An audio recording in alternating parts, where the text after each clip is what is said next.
है कितने सारे राज शिकारी बने शिकार। Hello guys, welcome to my channel Venjo World. और मैं आपके साथ शेयर कर रही हूँ वेंजो एफए पर। और नेक्स्ट पार्ट में लगा ना बहुत ही बड़ा झटका। इस पार्ट में भी थोड़े से झटके लगेंगे जरूर, तो दिल को थाम के बैठिएगा। हम स्टार्ट करते हैं बिना किसी बकवास के। प्रिंस ने अभी भी अपनी नजरें नीचे रखी हुई थी। भाई की वो नम आंखें बस प्रिंस को ही देखी जा रही थी। अपना वैन केसिंग भाई से कहता है, बूढ़े दानव तुम्हें रोने की कोई जरूरत नहीं है, धोखा तो सबको मिलता है। देखो ना, आपके इस आशिक को भी तो धोखा मिल गया। अपना प्रिंस अपनी नजरें उठाता है, वैन की तरफ देखता है और कहता है, क्या मतलब? वैन केसिंग आंख मारता है और कहता है, तुम्हारे पंटर के हाथ में जो शस्त्रागार की चाबी है वो नकली है। वही उस चाबी को देखने लग जाता है। अपना वैन केसिंग कहता है, कमजोर इंसान, वो नकली ही है। वैन केसिंग कहता है, क्या है ना, एक बाप का भी बाप होता है और मैं तुम्हारा बाप हूँ बेटा। जब गुलशन से बात किया था तभी मैं समझ गया था कि कुछ तो गड़बड़ है, पर ये नहीं पता था कि इन सब गड़बड़ों के बीच में तुम्हारा हाथ है। प्रिंस, कितने भोले दिखते थे बट कितने कमीने हो तुम। अपना वैन गुलशन की तरफ देखता और कहता है, गुलशन बुलाओ तो जरा उसको। गुलशन कहती है, मुँह भाई। अभी वहाँ पे मुंह आता है। उसके पास अपना काऊ बनिंग रहता है। काऊ बनिंग अभी थोड़ा सा ना वो बीमार था, उसके चलने में तकलीफ हो रहे होते हैं, वो बहुत ही कमज़ोर हो गया होता है। अपना प्रिंस काऊ बनिंग को देखने लगता है। अभी काऊ बनिंग को देख के बाकी लोग भी हैरान थे, क्योंकि बाकियों को समझ में नहीं आ रहा था कि ये चल क्या रहा है। अपना वैन केसिंग स्माइल करता है और फाई की तरफ देखता और कहता है, कमजोर इंसान, तुम कौन सा गाना गाते थे? यहाँ सबके हैं राज, शिकारी बने शिकार। 10 लाइक ना। देखो ना, तुम शिकारी थे बट शिकार बन गए। वैन केजिंग एक स्माइल करता है। गुरजान काउ वेनिंग के पास जाती है, उसके हाथों को होल्ड करती है, बट काउ वेनिंग अपना हाथ हटा देता है गुरजान से। गुरजान को काउ वेनिंग छूने भी नहीं देता। गुरजान अपनी नजरें नीचे कर लेती है। वैन केजिंग सबका डाउट क्लियर करता है। वैन केजिंग कहता है, जब गुरजन से मेरी बात हुई थी और गुरजन ने जब कहा था कि काऊ वेनिंग किरमाड़ा का वैसल है, मैं मानने के लिए तैयार नहीं था, क्योंकि काऊ वेनिंग की परिवार, काऊ फैमिली बहुत ही अच्छे खानदान की है। मैंने उन लड़कियों में से एक लड़की को डेट भी किया है। मैं जानता हूँ कि काऊ वेनिंग की फैमिली कैसी है, उनके संस्कार उन्हें क्या सिखाते हैं। और काऊ वेनिंग ने छल कपट नहीं सीखा है। वो डीमनों से नफरत जरूर करता है, बट वो ऐसी हरकतें कभी नहीं करेगा। उसे जरूरत ही नहीं है कि वो किरमाड़ा को बाहर निकाले। वो दोगला नहीं है, वो लड़ना जानता है। अब हमें कहानी उस मोमेंट पे शिफ्ट होती है जब गुरजान वैन केजिंग से बात कर रही होती है। वैन केजिंग कहता है, गुरजान तुम काऊ वेनिंग के साथ इतने सालों से हो, तुम्हें उस पर विश्वास नहीं है? अपनी गुरजान कहती है, पर भाई मैंने अपनी आंखों से देखा है, मैंने उससे लड़ा है। उसकी युद्ध कला, उसकी स्मेल, सब टू सब सेम टू सेम थी। वैन केजिंग कहता है, गुरजान तुम्हें पता है, मैं बहुत सी जगहों पे घुमा हूँ, मैंने बहुत से लोगों को देखा है, और एक सेफ शिफ्टर को भी मैं जानता था। वो तो मर गया है, बट उस जैसे और भी होंगे। सेफ शिफ्टर वो होते हैं जो दूसरों का रूप बदल सकते हैं। अब तुम ही सोचो, वो रूप और आवाज़ दोनों बदलते हैं। ऐसा हो सकता है कि काऊ वेनिंग का किसी ने रूप लिया हो। इस दुनिया में हम जहाँ पे रहते हैं वहाँ पे कुछ भी होना नामुमकिन नहीं है, सब कुछ मुमकिन है। चैंगलिंग टेलीपोर्ट कर सकता है, xiaoliang टेलीपैथी कर सकती है, तुम भी तो मैजिक कर सकती हो। मेरे पास भी विंग्स हैं, मैं उड़ सकता हूँ, स्मेल कर सकता हूँ।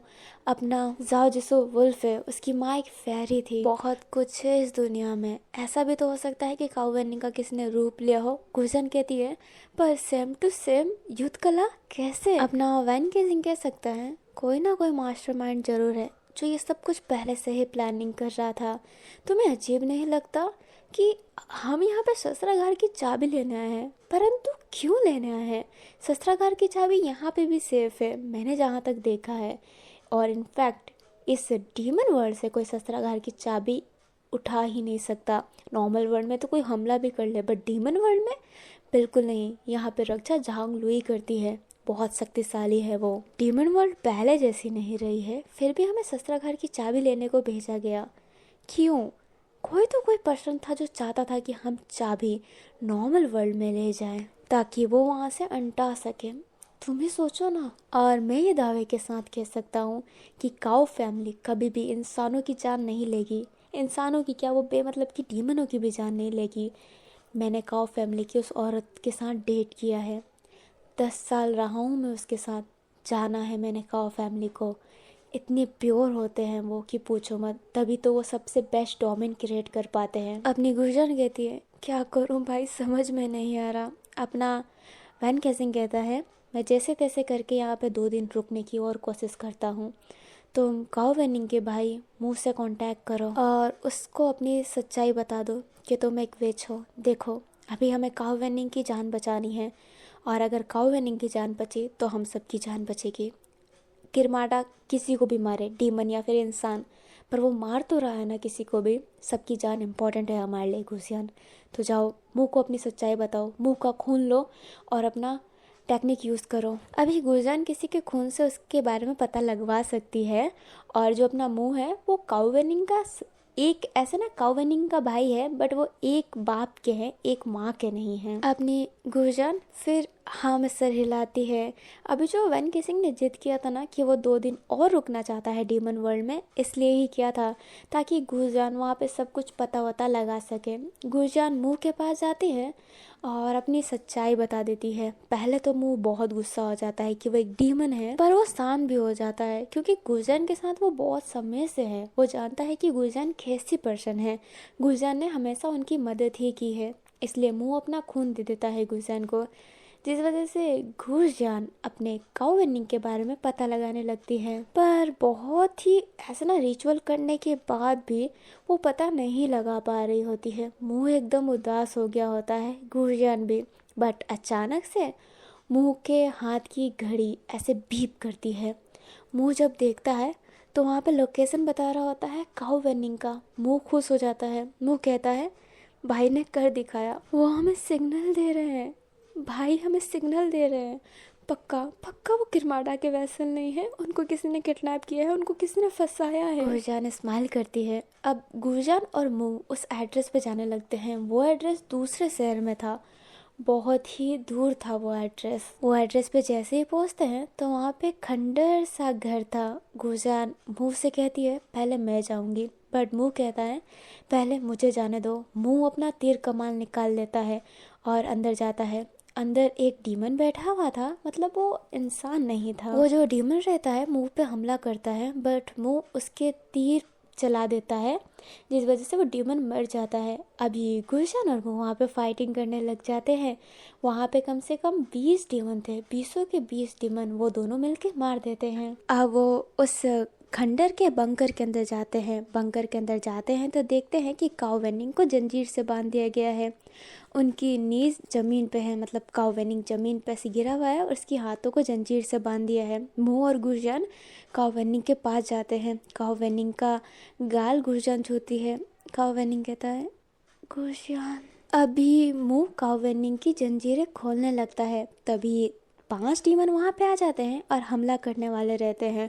बट गुरजान फटाफट अपने मैजिक से उन लोगों को रोक देती है। और मैजिक यूज़ करते हुए देख के काऊ वेनिंग समझ जाता है कि गुरजान भी एक डीमन है। विच भी डीमनों में ही आती है। मैजिक 2 प्रकार के लोग यूज़ कर सकते हैं, एक एंजल एंड डेवल। गुरजान अपनी डेवल वाले मैजिक यूज़ करती है, मतलब काला जादू। अपना काऊ वेनिंग अपने मुंह को ऐसे ना ढक देता है और कहता है, मेरे भाई को तुम छू भी नहीं सकती डीमन। तुमने ही मुझे किडनैप करवाया था ना, और अब मेरे भाई के साथ आके अच्छी बनना चाहती हो। सारी तुम्हारी गलती है। मुझे शक हो ही गया था कि तुम डीमन हो, और जैसे ही शक हुआ तुमने मुझे पकड़ लिया। अपना मुंह कहता है, भाई आप गलत है। गुरजान ने बहुत मेहनत की है आपको ढूंढने में। गुरजान खराब डीमन नहीं है। काऊ वेनिंग मानने के लिए तैयार नहीं था। काऊ वेनिंग का गुस्सा वाला चेहरा देख के गुरजान जैसे टूट से जाती है, बट गुरजान कुछ कह ही नहीं पाती है। मुंह काऊ वेनिंग को समझाता है तो काऊ वेनिंग गुरजान से ना लड़ने का आइडिया ड्रॉप कर देता है और उसकी बातें सुनता है। गुरजान से फिर काऊ वेनिंग सब बताता है और मुंह से भी बताता है कि हुआ क्या था एक्चुअली में। अपना काऊ वेनिंग एक बार डीमनों को मारने गया था और उस समय मो और गुजियान उसके साथ नहीं थी। अब काओवेनिंग जा रहा था और उसने 3 डीमन को तो मार दिया था, 2 डीमन और बाकी थे। काओवेनिंग जैसे ही आगे जाता है तो उन डीमनों की आवाज़ सुनाई देती है। काओवेनिंग वहीं पे रुक जाता है क्योंकि उसे आवाज़ सुनाई देती है किरमाड़ा को लाने का प्लानिंग कैसा चल रहा है। किरमाड़ा के बारे में सारे हंटर और सारे डीमन जानते हैं क्योंकि वो फाइटिंग एक अलग लेवल पे गई थी। अपना काओवेनिंग चुपचाप वहाँ पे खड़ा हो जाता है। वो 2 डीमन कहते हैं अब बहुत कम लोगों को मारना है और उन लोगों को मारने के बाद हम इग्रेस के पास जाएंगे, उन सारी लड़कियों का दाहिना पाँव चढ़ाएंगे, डीमन वर्ल्ड में जाके अपने किरमाड़ा के दरवाजे की चाबी ले लेंगे और फिर हम लोग राज करेंगे। दूसरा डीमन कहता है हाँ भाई बहुत मजा आएगा, डीमनों का फिर से राज होगा। अभी काओवेनिंग सुन लेता है कि डीमनों का प्लान है कि वो किरमाड़ा को वापस लाएंगे और इंसानों को मरवाएंगे। अपना काओवेनिंग उन 2 डीमनों को तो मार देता है, बट उसके बाद से उसको टेंशन हो जाता है कि किरमाड़ा जब आएगा तो वो क्या करेगा। इसलिए वो किरमाड़ा का ना किताब पढ़ने लगता है जो गुजियान देखी भी थी। अपना काओवेनिंग किताब इसलिए पढ़ रहा था ताकि वो किरमाड़ा को हराने का कोई नुस्खा जान सके, इसलिए नहीं कि वो किरमाड़ा को कैसे वापस लाए। अभी अपना काओवेनिंग वैसे ही रेगुलर की तरह काम कर रहा था, डीमनों को मारना, और इस बार उसके पास वही केस था, लड़कियों का दाहिना पाँव। अब जब अपना काओवेनिंग देखता है ना तो जो पाँव काटने का तरीका था वो कुछ अलग सा हो गया था। मतलब पुराना वाला तरीका अलग था और ये वाला तरीका थोड़ा सा अलग था। काओवेनिंग समझ जाता है कि अपने जो डीमनों को ना कोई और मार रहा है, क्योंकि पहले जब लड़कियों का पाँव काटा जाता था तो सिर्फ काट के ले जाया जाता था, बट इसमें से ना थोड़े थोड़े मांस गायब थे, लाइक उस पाँव को कोई खा जा रहा था। अभी काओवेनिंग उस पाँव को चुपचाप अपने कमरे में ले जाता है और पुराने पाँव को भी लाता है, और जब ध्यान से देखता है तो उसका जो शक था ना कि पाँव को कोई आधा खा रहा है वो एकदम कंफर्म हो जाता है कि पाँव को कोई आधा खा रहा है। और वो पाँव इसलिए काओवेनिंग ने अपने कमरे में रखा था, बट गुजियान को लगा कि वही पर्सन है जो पाँव काट रहा है। अब आप जैसे जानते हैं कि काओवेनिंग ने देख लिया था गुजियान को मैजिक यूज़ करते हुए, इसलिए काओवेनिंग को ना शक हो जाता है।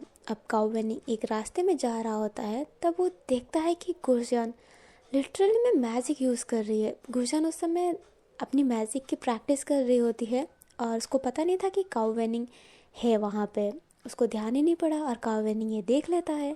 काओवेनिंग वहाँ से जाने की कोशिश करता है, गुजियान से कुछ नहीं कहना चाहता था, बट काओवेनिंग जैसे ही पीछे मुड़ता है उसके सर पे कोई बहुत ही भारी सी चीज़ मार देते हैं। काओवेनिंग को फिर कुछ याद नहीं रहता। काओवेनिंग की नींद सीधा खुलती है एक आलिशान बेड पे, और वो वही बेड था जो हमें उस समय दिखाया गया था कि काओवेनिंग बेड से उठा है। काओवेनिंग जब बेड से उठता है और बेड के पास वाले ड्रॉवर में अपने फ़ोटो को देखता है, वो खुद हैरान रहता है कि उसने ये फ़ोटो कब क्लिक करवाई, क्योंकि उसने क्लिक नहीं करवाई थी। काओवेनिंग एकदम हैरान था। काओवेनिंग को लग रहा होता है कि गुजियान ना उन डीमनों से मिली हुई है जो किरमाड़ा को वापस लाना चाहते हैं। काओवेनिंग के दिल में गुजियान के लिए शक बढ़ गया था। अभी काओवेनिंग उस कमरे से बाहर निकलना चाहता था, बट कमरे के बाहर बहुत सारे डीमन थे। काओवेनिंग उस डीमनों से लड़ता तो है, बट अच्छे से लड़ भी नहीं पाता। काओवेनिंग को बंद करके उस प्रिजन में डाल दिया था, उस खंडर वाले घर के बंकर में। अब आप जानते हैं कि आगे क्या हुआ। अपनी गुजियान आई और अपने काओवेनिंग को ले गई, मतलब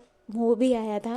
अब गुजियान कहती है, मतलब गुजियान अपने जगह की भी सारी बात बता देती है कि उनके पास चल क्या रहा है। गुजियान कहती है कि तुम्हें आना पड़ेगा कल सारे सच बाहर निकालने के लिए। इसलिए काओवेनिंग उनके घर में था और ये बाई किसी को इस सब प्लानों की भनक भी नहीं थी, क्योंकि वैन केसिंग ने साफ साफ मना कर दिया था कि तुम्हारे और मुंह के अलावा इस मिशन में तुम किसी को मत लेना। आप कहानी प्रेजेंट में शिफ्ट होती है। वैन केसिंग कहता है तुम बहुत चालाक हो प्रिंस, तुमने सारा शक अपने काओवेनिंग पे डालने की कोशिश की ताकि तुम बीच में से आराम से कट सको। अपना प्रिंस हल्की से स्माइल करता है और कहता है चालाक तो मैं हूँ।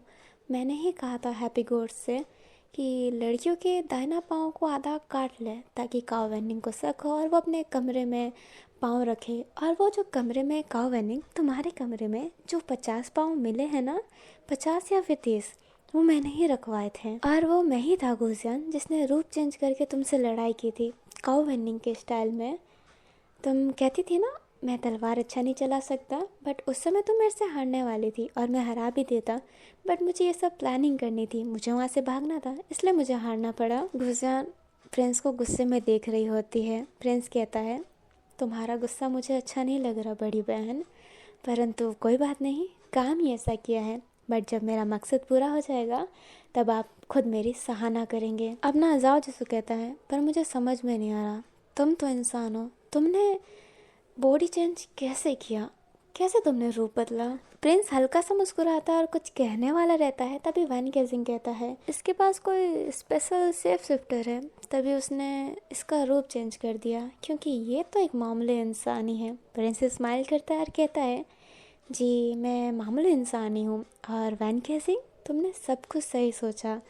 जब मैं आया था तब तक तो आप यहाँ से चले गए थे, बट भाई आपकी बहुत तारीफ़ करते थे। भाई सर हमेशा कहते थे कि आप बहुत ही दिमाग वाले हैं। आज समझ में आ रहा है कि आप कितने दिमाग वाले हैं। आप समझ गए कि डीमन वर्ल्ड में भेजना किसी की प्लानिंग थी, वो मेरी ही थी। मैं कब तक लड़कियों के दाहिना पाँव काटता, कब तक मैं इकरस को चढ़ाता, बहुत टाइम लगता, इसलिए मैंने भाई सर का इस्तेमाल किया। भाई सर मुझे माफ़ कीजिएगा। भाई तो कुछ कहने के हालत में ही नहीं था अभी जैसे। और मैं ही था काउवेनी जिसने आपके पास ये खबर पहुंचाई थी कि किरमाडा को हम वापस लाना चाहते हैं, क्योंकि मुझे पता था कि किरमाडा को जैसे ही वापस लाने की बात आप सुनेंगे, आप इन सब चीज़ों को रोकने की कुछ ना कुछ कोशिश करेंगे, और इस कोशिश के चक्कर में गुजन आप पे शक करने लगेगी। मैं यही चाहता था कि किसी इंसान को किसी पे शक करवा दूँ, ताकि मैं अपना काम आसानी से कर सकूं, मेरे पे कोई शक ना करे, सब आपके पीछे ही रह जाएं। और ऐसा हुआ भी, सब अपना काम धंधा छोड़ के आपके पीछे पड़ गए थे, सब आप पे शक कर रहे थे, मुझ पे नहीं। अभी प्रिंस बहुत ही प्यार से बात कर रहा होता है। अभी काउवेनिंग कहता है, कितने गिरे हुए इंसान हो तुम, एक इंसान हो के ऐसा करते हो। अपना प्रिंस हल्का सा स्माइल करता है और कहता है, मैं इंसान हूँ इसलिए मैं गिरा हुआ हूँ, और एक इंसान ही गिरे हुए होते हैं, ये याद रखना। अभी प्रिंस की एकदम स्वीट वॉइस से एकदम लाउड वॉइस हो जाती है, एकदम गूस बम दिलवाने वाली। अब ना वैन गेसिंग कहता है, ठीक है अब ये सब गेम बंद करो प्रिंस, तुम जेल की चक्कियाँ पीसो, हमारे पर्सनल जेल है ना वैम्पायरों का, बहुत अच्छा है। तुम्हारे चेले फई को तो पता होगा, सॉरी कमजोर फई, और साथ में इस हंसने की मशीन को भी ले जाना, तीनों अपनी कंपनी बहुत अच्छे से एंजॉय करना। अभी प्रिंस हंसने लगता है, सारे प्रिंस को देख के एकदम हैरान थे। प्रिंस क्या, अपना फई, अपना हैप्पी गोश्त, तीनों हंस रहे होते हैं। सारे देख के परेशान थे कि ये पागल हो गए हैं, ये हंस क्यों रहे हैं, ये हार गए हैं फिर भी ये हंस रहे हैं। प्रिंस कहता है, वैन केसिंग आप बहुत ही फनी है, सच्ची में। वैसे युवान सर, आपने कहा था ना कि खिलमाडा का वेसल बहुत ही चालाक है। एकदम सही कहा था आपने, इस बार वाला किरमाड़ा का वेसल बहुत ही चालाक है। जाओ जिसे कहता है, पत्ते से दिखाना बंद करो प्रिंस, तुम हार चुके हो, तुम्हारे प्लानिंग पे वैन केसिंग ने पानी फेर रखा है। प्रिंस कहता है, अच्छा, तो मैंने उसी पानी पे कपड़े डाल के उसे टैप करके उसे निचोड़ के एक बाल्टी में भर लिया है। आपके वैन ने कुछ कहा था कि बाप का भी एक बाप होता है, और मैं इनका बाप हूँ, लवलेस। अभी अचानक से जो चैंगलिंग होता है ना, वो नीचे गिर जाता है। चैंगलिंग के ऊपर से कोई आता है, लाइक एक छोटा सा इंसेक्ट एक इंसान में बदल जाता है, और वो इंसान सीधा प्रिंस के पास जाता है, घुटने पे झुकता है और कहता है, कितने देर से इंतज़ार कर रहा था कि आप मुझे बुलाएं, आपके सामने आना मेरे सौभाग्य की बात है। किरमाड़ा के वेसल सारे के सारे हैरान थे। अभी चैंगलिंग नीचे गिर गया होता है, इसलिए वैन और जाओ चैंगलिंग को उठाते हैं। वो तीनों प्रिंस की तरफ देख रहे होते हैं। प्रिंस कहता है, एक बात बताऊं, ये जो सब तमाशा चल रहा था ना, ये मेरी प्लानिंग थी, मैं आप लोगों का टाइम वेस्ट करना चाहता था, और ये हो गया। भाई कहता है, प्रिंस तुम कहना क्या चाहते हो? अपना प्रिंस कहता है, सर टाइम वेस्ट यानी आप लोगों को बहलाना, ताकि केव के सारे लोग बाहर आ सकें। और ये प्रिंस जैसे ही कहता है, जितने भी जो बाई ने अपने प्रिजन रखे थे ना, जितने भी कैदी थे, सारे बाहर आ जाते हैं। कम से कम पूरे 50 कैदी थे। सारे कैदी वहाँ पे आ गए होते हैं। प्रिंस के सामने झुकते हैं और कहते हैं, किरमाड़ा का वैसल, हम आपके साथ हैं। और प्रिंस कहता है, झुकने की कोई ज़रूरत नहीं है, हम झुकते नहीं झुकाते हैं। और ये कहते ही एक ठाठ से खड़ा हो जाता है। अभी जो जितने भी 50 मेंबर थे ना, वो सारे पीछे चले जाते हैं। अपना वैन केसिंग कहता है, जितना कुछ करना चाहो तुम कर लो, बट कोई फ़ायदा नहीं होने वाला, क्योंकि शस्त्रागार की चाबी तुम्हारे पास नहीं है, वो डीमन वर्ल्ड में ही है, तुम्हारे पास नकली वाली है जो मैंने बनवाई थी पैसे से। प्रिंस कहता है, हाँ तुमने पैसे से बनवाया था, मैं जानता हूँ, मैं सब कुछ जानता हूँ, तुम्हारे बीच में क्या क्या हुआ है मैं सब कुछ जानता हूँ। प्रिंस फिर अचानक से वही गाना गाने लगता है जो वैन केसिंग और जाओ जिसू ने उस समय गाया था। मेरा यार सजन तो दिलदार सजन तो मैनू कोल लुकाले गले से न लाले। हाय कितनी आवाज़ें सुननी पड़ी है मुझे और लवलेस को, है ना लवलेस। लवलेस स्माइल करता है और कहता है, सर क्या बोलोगे, इतना परेशान हो गया था, एक दूसरे से चुपके हुए ही रहते थे, इतना डेमन वर्ल्ड में लफड़े हुए हैं ना, मैं तो चाहता था कि नॉर्मल वर्ल्ड में आए, बट फिर भी इन्हें 2 दिन का गैप चाहिए था, और उस 2 दिन में पता नहीं क्या कुछ किया है उन लोगों ने। अपना वैन केसिंग साओ जिसू दोनों हैरान थे, चैंगलिंग भी हैरान था। अपना प्रिंस कहता है, डेमन वर्ल्ड में जो जो कुछ हुआ है सब मैं जानता हूँ, क्योंकि मैं और लवलेस लिंक थे। ये जो कुछ देखता था, जो कुछ सुनता था, मेरे दिमाग में आ जाता था। यू नो ना बेब्स, मैजिक वर्ल्ड कुछ भी हो सकता है। अपना वैन और जाओ सारे के सारे गुस्से में थे। प्रिंस फिर अपने गुर्जन को देखता है और कहता है, तुम्हें क्या लगता है तुमने मुझे धोखा दे दिया था? जो तुम्हारे गाँव वेनिंग के एड्रेस पता चला है ना, वो मेरे वजह से ही पता चला है। मैंने ही उसके हाथ की घड़ी को ऑन किया था, नहीं तो ऑफ ही था। इतना पागल थोड़ा ना हूँ गुरजान में। अपना प्रिंस कहता है, सब कुछ प्लानिंग थी मेरी, शुरू से लेके एंड तक सब कुछ प्लान था। और वैन केसिंग, तुम तो बहुत पुराने वैम्पायर हो ना, तुम ये नहीं जानते कि एक बहुत ही रेयर डीमन होता है जो दूसरों की शक्ति को यूज़ कर सकता है, जिसे डुप्लीकेट कहते हैं, जो अपना हैप्पी घोस्ट है, जिसे तुम हंसने की मशीन कह रहे थे, वो उन्हीं रेयर डीमनों में से है। अब अपना प्रिंस वही गाना गाता है जो फई गाता है, यहाँ सबके हैं राज शिकारी बने शिकार। अपना प्रिंस कहता है, मैं तुम सबका भला ही चाहता हूँ, मेरे रास्ते में मत आइए कृपया करके। अभी मैं सब कुछ क्लियर कर देती हूँ कि एक्चुअली में ये चल क्या रहा है। जो अपना हैप्पी घोस्ट है ना, वो दूसरों की शक्ति यूज़ कर सकता है। अगर वो उस इंसान को छुआ ना, तो उसकी शक्ति वो 4 बार यूज कर सकता है मिनिमम। अपने हैप्पी घोस्ट ने अपने लवलेस की शक्ति ले ली थी ताकि वो रूप चेंज कर सके, और अपना जो लवलेस है वो खुद की रूप तो चेंज कर सकता है, बट दूसरों की भी रूप चेंज करवा सकता है। हैप्पी घोस्ट ने अपने प्रिंस का रूप चेंज करवाया था, और प्रिंस ने काउ वेनिंग बन के ये सारे कांड करे हैं। और ये प्रिजन में जाना फई का, ये भी अपने प्रिंस का सोची समझी चाल थी, क्योंकि अगर फई प्रिजन में रहा ना, तो किस पे शक करे, ये ऐसा दिमाग पे हेडेक डाल देता है ना कि इंसान थोड़ा सा भी किसी पे हिंट मिले उस पे शक करने लगता है।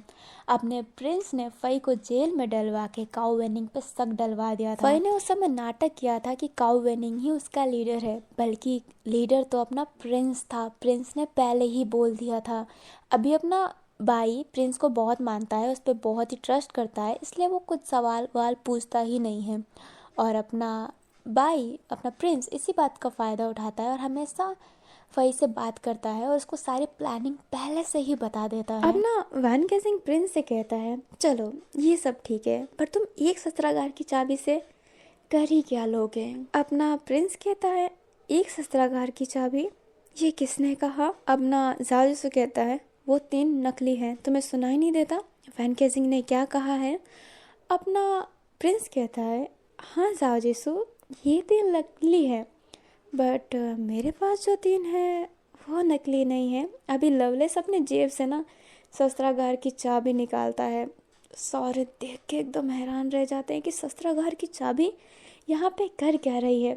प्रिंस स्माइल करता है और कहता है, सियालियांग, धन्यवाद, तुम्हारे मैजिक की वजह से ही ये सब कुछ हो पाया है। अभी जो अपना लवलेस है ना, वो शुरू से ही उन तीनों के साथ रहा है। पूरे रास्ते में अपने प्रिंस ने अपने लवलेस को अपने उन तीनों के शरीर पे छोड़, मतलब एक के शरीर पे छोड़ दिया था कीड़ा बना के। वो एकदम छोटा सा कीड़ा था, किसी को दिखता भी नहीं था।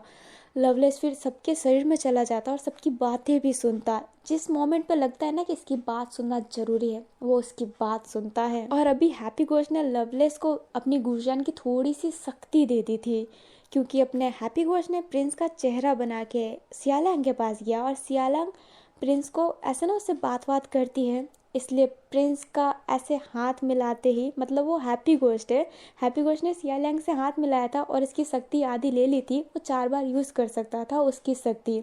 उसने अपनी शक्ति लवलेस को दे दी थी और लवलेस तो सेफ शिफ्टर है ही।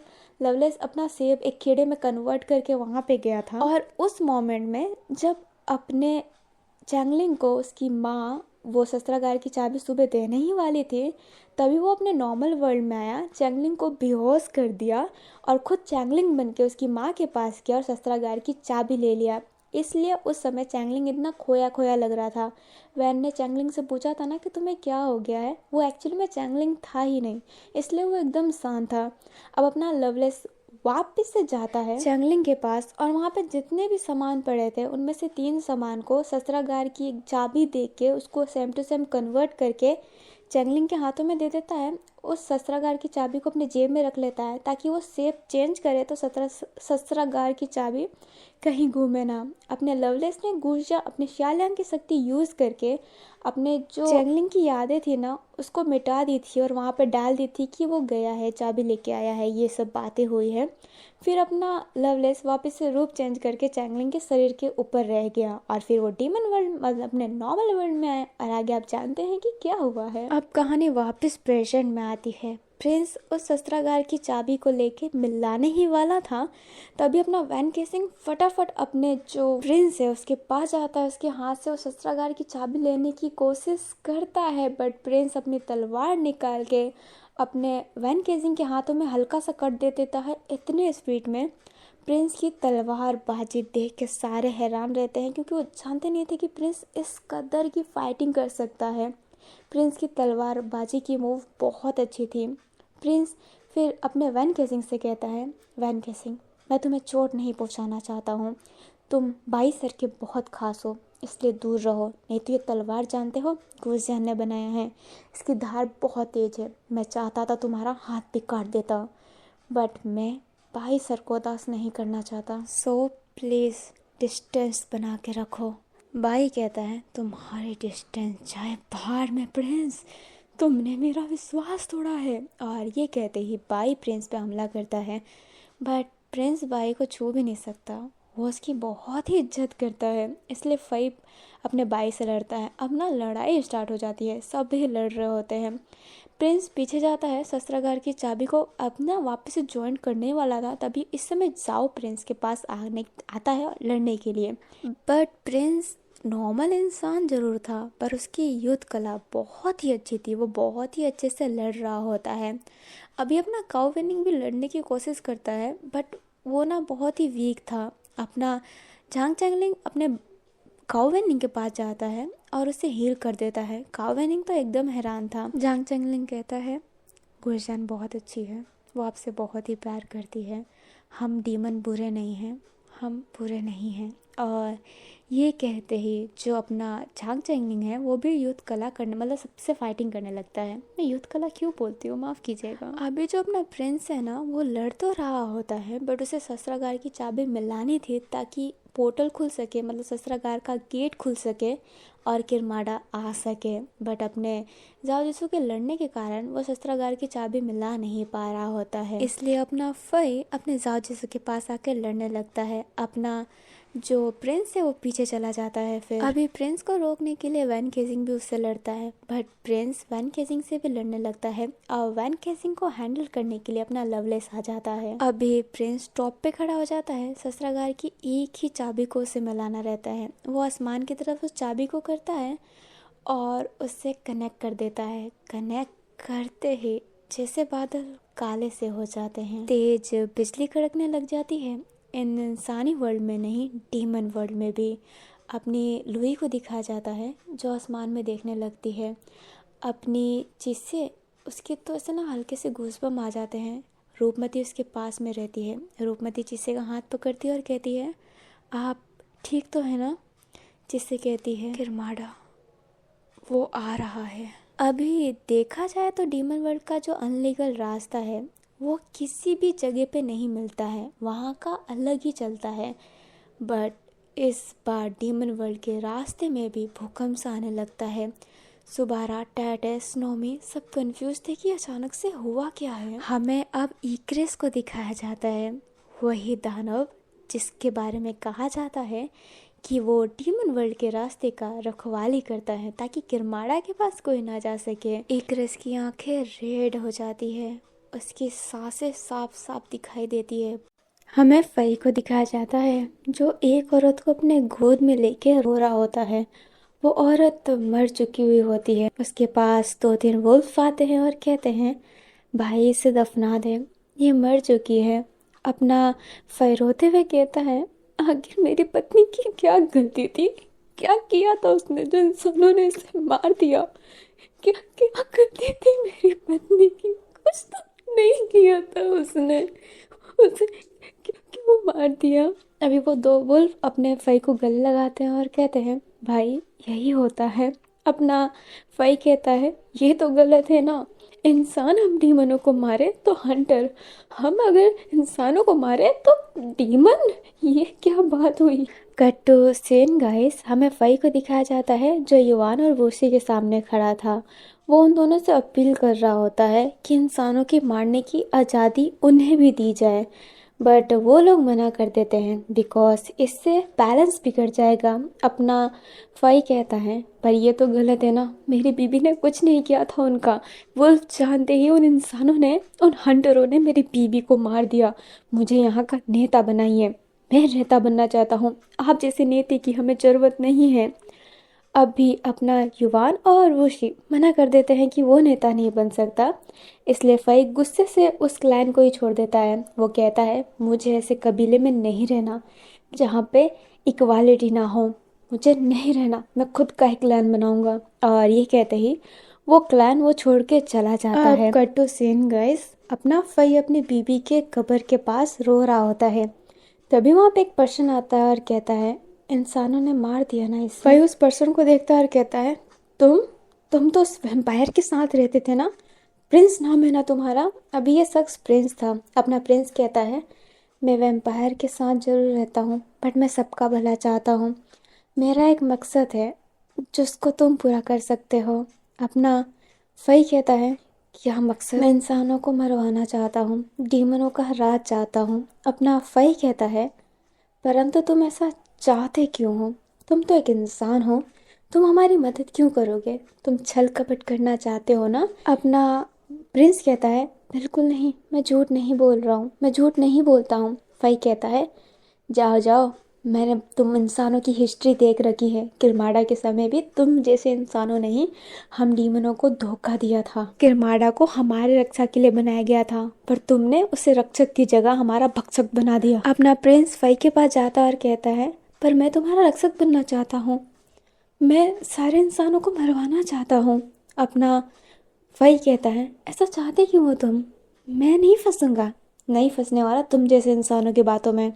और ये कह के ही जाने वाला रहता है। अपना प्रिंस कहता है, मैं भाई सर को बहुत मानता हूँ, मैंने उसकी हिस्ट्री देखी है, उनके भाई, उनके दोस्त सबको किरमाड़ा ने मरवा दिया। पूरे डीमन कम्युनिटी हिल गई थी किरमाड़ा की वजह से।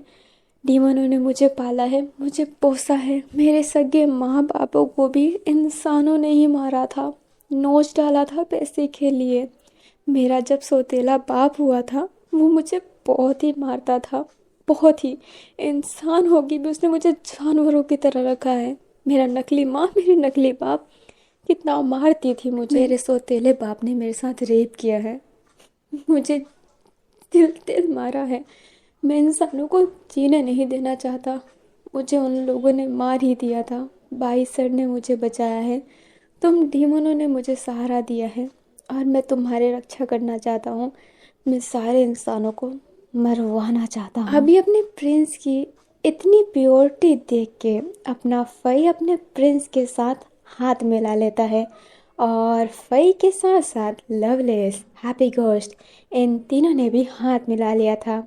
तब से ही अपने प्रिंस को उन तीनों ने लीडर माना था। अभी ना फई को ही प्रिंस का चेहरा पता है और किसी को चेहरा दिखवाया ही नहीं था, क्योंकि फई को उन दोनों पे भी उतना विश्वास नहीं था। अपना प्रिंस सिर्फ फई को ही चेहरा दिखाया होता है, जब भी उनसे मिलने जाता तो अपने चेहरे पे मास्क लगा लेता था। अभी हमें अपने प्रिंस को दिखाया जाता है जो गिरमाडा का पोर्टल खोल दिया होता है। वहाँ से बहुत ही तेज़ रोशनी आ रही होती है। एक्चुअली में जो शस्त्रागार है ना, वो एक पोर्टल की तरह है जो कहीं भी खुल सकता है। डीमन वर्ल्ड में, नॉर्मल वर्ल्ड में, शस्त्रागार की चाबी जहाँ पे भी हो वहाँ पे वो पोर्टल खोल देता है। अभी पोर्टल की रोशनी अपने प्रिंस पे आ रही होती है। अपना भाई कहता है, मैंने तुम्हें पाला पोसा, इतना कुछ किया तुम्हारे लिए। हाँ, मेरी गलती थी कि मैं तुम जैसे बच्चे से प्यार कर सका, पर मैंने तुम्हारे साथ कभी ज़बरदस्ती की तो तुम क्यों क्यों हमें डीमनों को मारना चाहते हो। अपना प्रिंस कहता है, शायद आपने समझा नहीं भाई सर, मैं नहीं कह सकता कि मैं आपसे लवर वाला प्यार करता हूँ, पर मैं इतना ज़रूर कह सकता हूँ कि मैं आपसे प्यार करता हूँ। मैं आपकी इज्जत करता हूँ, मैं आपके लिए कुछ भी कर सकता हूँ, कुछ भी। और ये सब आपके लिए ही है। किरमाड़ा जब आया था तो वह आपने सब कुछ खो दिया था उन इंसानों की वजह से। अब इंसान को खोना पड़ेगा मेरी वजह से। मैं आपका बदला लेना चाहता हूँ, मैं सबको मरवाना चाहता हूँ सर। मैं डेमनों को नहीं, मैं इंसान को मरवाना चाहता हूँ। जिसने ये सोचा है कि मैं इंसानों के साथ हूँ, बहुत गलत सोचा है। मैं खुद अपने आप पे घिन करता हूँ कि मैं एक इंसान पैदा हुआ हूँ। इंसान जैसा लालची इंसान कोई नहीं हो सकता। वो लालची होते हैं, मतलबी होते हैं, अपने मतलब के लिए कुछ भी कर सकते हैं। असली डीमन, असली हैवान एक इंसान होते हैं, डीमंस नहीं। उनका तो बस नाम खराब होता है। वो अपनी जान बचाने के लिए किसी की भी जान ले लेते हैं बिना कुछ सोचे समझे। वो कुछ नहीं सोचते। इंसान हैवान होते हैं, हैवान। और मैं इन सारे हैवानों को मरवाना चाहता हूँ। अभी हमें गिरमाडा को दिखाया जाता है जो उसी फूल की सुगंध लेने की कोशिश कर रहा होता है। गिरमाडा भी बेबी टाइप का है, लाइक एक सोल है ना, तो वो छोटी सी सोल है। उसके शरीर की स्ट्रक्चर दिखाई देती है, आँख मुँह पता नहीं है अभी ढंग से। वो स्मेल लेने की कोशिश कर रहा था, बट स्मेल एक सोल तो ले नहीं सकती थी, इसलिए वो थोड़ा सा उदास था। तभी अचानक से जो किरमाड़ा के पाँव की ज़मीन है ना, वो खुलने लगती है, क्योंकि पोर्टल खुल गया होता है। किरमाड़ा गिरने वाला था, वो उस फूल को पकड़ने की कोशिश करता है, बट सोल तो किसी को छू भी नहीं सकती। किरमाड़ा नीचे गिर जाता है प्रिंस के हाथों में। प्रिंस उसको देखने लगता है, इतना छोटा, इतना क्यूट सा। वो सोल बस अपने प्रिंस को ही देखी जा रही थी, ऐसे घूर घूर के। अपना प्रिंस कहता है, तुम किरमाड़ा हो। अभी किरमाड़ा को तो पता ही नहीं अपने बारे में कि एक्चुअली में वो है क्या। वो खुद कंफ्यूज है। सालों से सालों से वो एक ही प्रिजन में बंद है। वो कुछ जानता ही नहीं है, वो एक बच्चे की तरह, उसका दिमाग नहीं है। जो उसको बोला जाएगा वो करेगा। किसी के शरीर के अंदर आने के बाद किरमाड़ा थोड़ा सा डेविल टाइप का हो जाता है, बट अभी तो वह क्यूट सा बेबी है, उसे जो बोलो वो करेगा। होता है ना कि बच्चे की परवरिश जैसी की जाती है वो वैसी ही होती है। किरमाड़ा वैसा ही है। किरमाड़ा बच्चे की तरह बस उसको देखा जा रहा था। सियालयांग सब, मतलब सारे के सारे किरमाड़ा को देखने लग जाते हैं कि वो कितना प्यारा सा सोल है, छोटा सा। अभी जो कावेनिंग है इस शांत माहौल को देख के सोचता है कि वो प्रिंस के पास चला जाए, किरमाड़ा को छीन ले और वो विष मांग ले, मतलब किरमाड़ा को अपने शरीर में वो डलवा दे और इंसानों को बचा ले और डीमंस को मरवा दे। कावेनिंग ये करता भी है, भागते हुए जाता है, बट अपना प्रिंस देख लेता है। प्रिंस हड़बड़ी में कह देता है कि सारे इंसानों को मरवा दो, जो भी बीच में है उन सबको मार देना है तुम्हें। और ये कहते ही उस सोल को अपने शरीर में टच कर लेता है अब किरमाड़ा प्रिंस के अंदर चला जाता है। प्रिंस के अंदर जैसे ही किरमाड़ा जाता है, प्रिंस को एहसास होता है कि उसके हाथ में जंजीर बांध दी गई है, उसे घुटने पे बैठा दिया गया है, उसके आसपास सब अंधेरा हो जाता है। अब भी अपने प्रिंस की आंखें बंद थी, वो ऊपर देखी जा रही थी। आंखें बंद है, उसकी सर ऊपर है। सारे प्रिंस को देखे जा रहे होते हैं। काउवेनी एक जगह पे स्टैचू हो गया था। सब एकदम ऐसा ना कि दिल की धड़कनें बढ़ जाने वाले माहौल थे। अभी काउवेनी की अचानक से सर नीचे होती है, उसकी आंख खुलती है। उसकी आंख ऑरेंज थी। किरमाड़ा ने उसके अंदर वास कर लिया था, उसने उसकी ख्वाहिशें सुन ली थी। किरमाड़ा ना अपने हाथों को देखने लग जाता है ऐसे, और अपने हाथों को ही छू रहा होता है, अपने गालों को छू रहा होता है, क्योंकि वो सोल था, अपने आप को कभी टच कर नहीं पाता था। अभी अपना वूसी कह देता है सिट। उसने उसकी बात सुन ली। अब उसके दिमाग में वो ही चलेगा। अब बचना मुश्किल है। अपनी सियालैंग कहती है दिमाग में, सियालैंग कहती है मैं किरमाड़ा को रोक सकती हूँ, मैं उसका दिमाग चेंज कर सकती हूँ। और ये कहते ही सियालैंग किरमाड़ा के दिमाग में जाने की कोशिश करती है। युवान और वूसी सब उसे रोकते हैं, बट सियालैंग रुकती नहीं है और किरमाड़ा के दिमाग के अंदर चली जाती है। अभी किरमाड़ा के दिमाग में ना एकदम अंधेरा था, उसके दिमाग में कुछ था ही नहीं, बस एक छोटी सी आवाज़ थी जो प्रिंस की थी कि सबको मार डालो, जो भी बीच में आए उसे भी मार डालो। जो उसने हड़बड़ी में कह दिया था कि कोई भी बीच में आए उसे मार डालो, वो तो बस इंसानों को मरवाना चाहता था। अब इस सियालंग उसके दिमाग में ही घुसी हुई थी। युवान और वूसी सारे के सारे सियालंग उसके दिमाग से बाहर निकालने की कोशिश कर रहे थे, बट सियालंग बाहर आना ही नहीं चाहती थी। वो चाहती थी कि वो उस मोमेंट को चेंज कर दे, बट अचानक से सियालंग के सामने किरमाड़ा आ जाता है। किरमाड़ा का भी प्रिंस वाला ही फेस है। अभी मैं किरमाड़ा को किरमाड़ा ही कहूँगी, और प्रिंस जब भी मैं कहूँगी तो समझ लेना कि प्रिंस की असली सोल की बात कर रही हूँ, जो किरमाड़ा के अंदर अब फंस चुकी है, एक जंजीर में बंधी हुई। किरमाड़ा कहता है मेरे दिमाग से बाहर निकलो। और जैसे ही किरमाड़ा ये कहता है, सियालैंग के नाक और आँख से खून निकलने लगता है। सियालैंग की पूरी बॉडी सेक करने लगती है और सियालैंग की वहाँ पे मौत हो जाती है। ये देख के अपना वुशी युवान लाइक साइको हो जाते हैं। उनकी बेटी उनकी आंखों के सामने मर गई। ऐसे तड़प के अपना युवान और वुशी कुछ नहीं सोचते हैं और वुल्फ का रूप लेते हैं, किरमाड़ा से लड़ने जाते हैं। अभी युवान किरमाड़ा के पास जाता ही है, बट किरमाड़ा युवान का हाथ से गला पकड़ लेता है और वुशी का भी गला पकड़ लेता है। उसने दोनों का गला पकड़ा था, बट अपने युवान और वुशी अपने वुल्फ वाले रूप में आ जाते हैं। उसके हाथ को काट के थोड़ा सा हट जाते हैं पीछे, बट वो देखते हैं कि जो अपना किरमाड़ा का हाथ है ना, बहुत जल्दी उसने हील कर लिया होता है। अभी युवान और वुशी उनके पीछे आगे होते हैं, इसलिए किरमाड़ा पीछे देखता है और कहता है चले जाओ, मैं तुम्हें मार दूंगा। बट अपना युवान और वुशी उसके पास जाने लगते हैं। किरमाड़ा उन दोनों से लड़ने लगता है। अपने भाई कहते हैं मदद करना चाहिए। अपना वैन केसिंग कहता है जी। अपना जाओ जैसो तो पहले ही भागता है भाई के बोलने से पहले, क्योंकि वो उनके लीडर है यार। अभी अपना जाओ जिसु जैसे ही किरमाड़ा के पीछे अपना वेपन लेके जाता है, किरमाड़ा बस जाओ जिसु को देखता ही है, उस जाओ जिसु की पूरी बॉडी सेक करने लगती है। किरमाड़ा का ऑरा इतना स्ट्रांग था कि सबकी फटी पड़ी थी। अपना फई स्माइल करता है और कहता है अब मर भी जाऊं तो कोई गम नहीं, मैंने अपनी पत्नी का बदला ले लिया, इंसान अब मरेंगे। अपना जो हैप्पी घोस्ट रहता है ना, वो स्माइल कर रहा होता है, तभी गुरजान हैप्पी घोस्ट के पीछे आती है और उसके पीठ पे स्टैप कर देती है और ऊपर से पूरा ना उसका शरीर चीर देती है और कहती है मरो तुम शैतान, मरो। हैप्पी घोस्ट हंसते हंसते मरता है। वो कहता है मर गया तो क्या हुआ, किरमाड़ा तो जग गया ना, हम डीमनों की जीत होगी, इंसान अब मरेंगे। अभी जो लवलेस रहता है ना, वो बहुत ही स्मार्ट रहता है। वो अपना ना बार बार रूप चेंज कर रहा होता है ताकि वो किसी के नज़रों में ना आए। लवलेस अपना रूप चेंज करते करते बाहर चला जाता है, सीधा प्रिंस के घर के बाहर। लवलेस बाहर जाके बोलता है हाँ मेरी तो मस्ती हो गई, किरमाड़ा बाहर आ गया, अब वो किसी को भी मारे मुझे क्या फ़र्क पड़ता है, मुझे तो बस किरमाड़ा को बाहर निकाल के बोलना था कि मैंने किरमाड़ा वर्ल्ड 2 करवाया, ही अपने दोस्त के सामने रुबाब झाड़ूंगा। अभी जो ना सबकी मकसद रहती है किरमाड़ा को बाहर निकालना है, बट अपने लवलेस किसी कोई मकसद नहीं थी, उसे बस फन के लिए उसको बाहर निकालना था ताकि वो कभी आगे किसी से बात करे ना तो कहे कि मैंने किरमाड़ा को बाहर निकाला था। ऐसे वाला रोप जमा सके। अभी जो अपना जाओ जिसको फ्रीज हो गया था ना, वो अपने होश में आता है, शक्ति जुटाता है और किरमाड़ा को मारने वाला रहता है।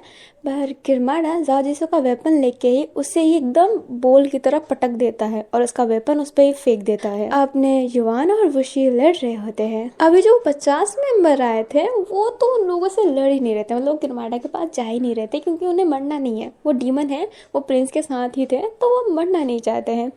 अपना फई बोलता है तुम सब चले जाओ यहाँ से, नहीं तो तुम मर जाओगे। और वो सारे मेंबर जाने लगते हैं, फई भी जाने लगता है। बट फई को अपना वैन गेजिंग रोक लेता है। वैन गेजिंग कहता है आहा आहा, इतने कांड करके ऐसे नहीं भाग पाओगे। फई कहता है मैं चला जाऊंगा चुपचाप, तुम मुझे रोक भी नहीं पाओगे। वैन गेजिंग कहता है देखते हैं ना क्या होता है। और वैन गेजिंग फई से लड़ने लगता है। अब अपना काउ वेनिंग भी किरमाड़ा के पास जाता है उसे हराने के लिए, क्योंकि अगर अभी नहीं हारा वो तो वो सारे इंसानों को मार देगा। और काउ वेनिंग ये नहीं चाहता, वो भी लड़ने लगता है। अब किरमाड़ा इन सारे के बीच में घिर चुका है, क्योंकि सभी उससे लड़ रहे हैं, बस वैन गेजिंग ही फई से लड़ रहा है। अभी किरमाड़ा ना अपने काउ वेनिंग को स्टैप करने ही वाला था उसके ही हथियार से, बट बीच में गुजान आ जाती है, जिस वजह से गुजान के पीठ में ना चाकू घुस जाता है, पूरे मुंह से खून निकल रहे होते हैं। काउ वेनिंग एकदम हैरान रहता है कि वो डीमन होके मेरी जान क्यों बचाई। गुजान स्माइल करती है और कहती है तुम ठीक हो ना। काउ वेनिंग समझ नहीं पाता है, बट वो फटाफट अपने हथियार को, मतलब वो किरमाडन ने मारा था, बट उस हथियार को बाहर निकालता है और गुजान को हक कर लेता है। और तभी चैंगलिंग आके अपनी गुजान को हील कर देता है। अभी सब लड़ रहे होते हैं। मुंह लड़ते हुए ही काउ वेनिंग से कहता है गुजान आपसे बहुत प्यार करती है, माना वो डीमन है बट आपसे बहुत प्यार करती है भाई, उसका दिल मत तोड़ना, वो बहुत अच्छी लड़की है, वो बाकी डीमनों की तरह नहीं है। सारे डीमन एक जैसे नहीं होते हैं। आप ही सोचिए ना, ये सारे के सारे अभी भी लड़ रहे हैं। क्यों लड़ रहे हैं? इनको तो पता है कि किरमाड़ा सिर्फ इंसानों को मारेगा, बट फिर भी ये हमारी मदद क्यों कर रहे हैं? सारे डीमन खराब नहीं होते भाई। अब काउ वेनिंग बस इसी बात को सोचने लगता है। अभी किरमाड़ा तो लड़ ही रहा होता है सबसे। अभी जो अपना भाई है ना, वो किरमाड़ा के बहुत करीब चला जाता है और कहता है किरमाड़ा इस बार मैं अपनों को नहीं खूंगा और मैं तुम्हें मार के रहूंगा, भले मैं मर ही क्यों ना जाऊं। अभी ये बात इतनी पुरानी हो गई है ना कि किरमाड़ा को याद ही नहीं है कि वो पहले भी किसी के शरीर के अंदर गया था और फाइटिंग किया था। किरमाड़ा को कुछ याद नहीं है। अपना किरमाड़ा कहता है मैं तुम लोगों को जानता नहीं हूँ, तुम डीमंस हो, मैं तुम्हें मारूंगा नहीं अगर तुम चले जाओ तो।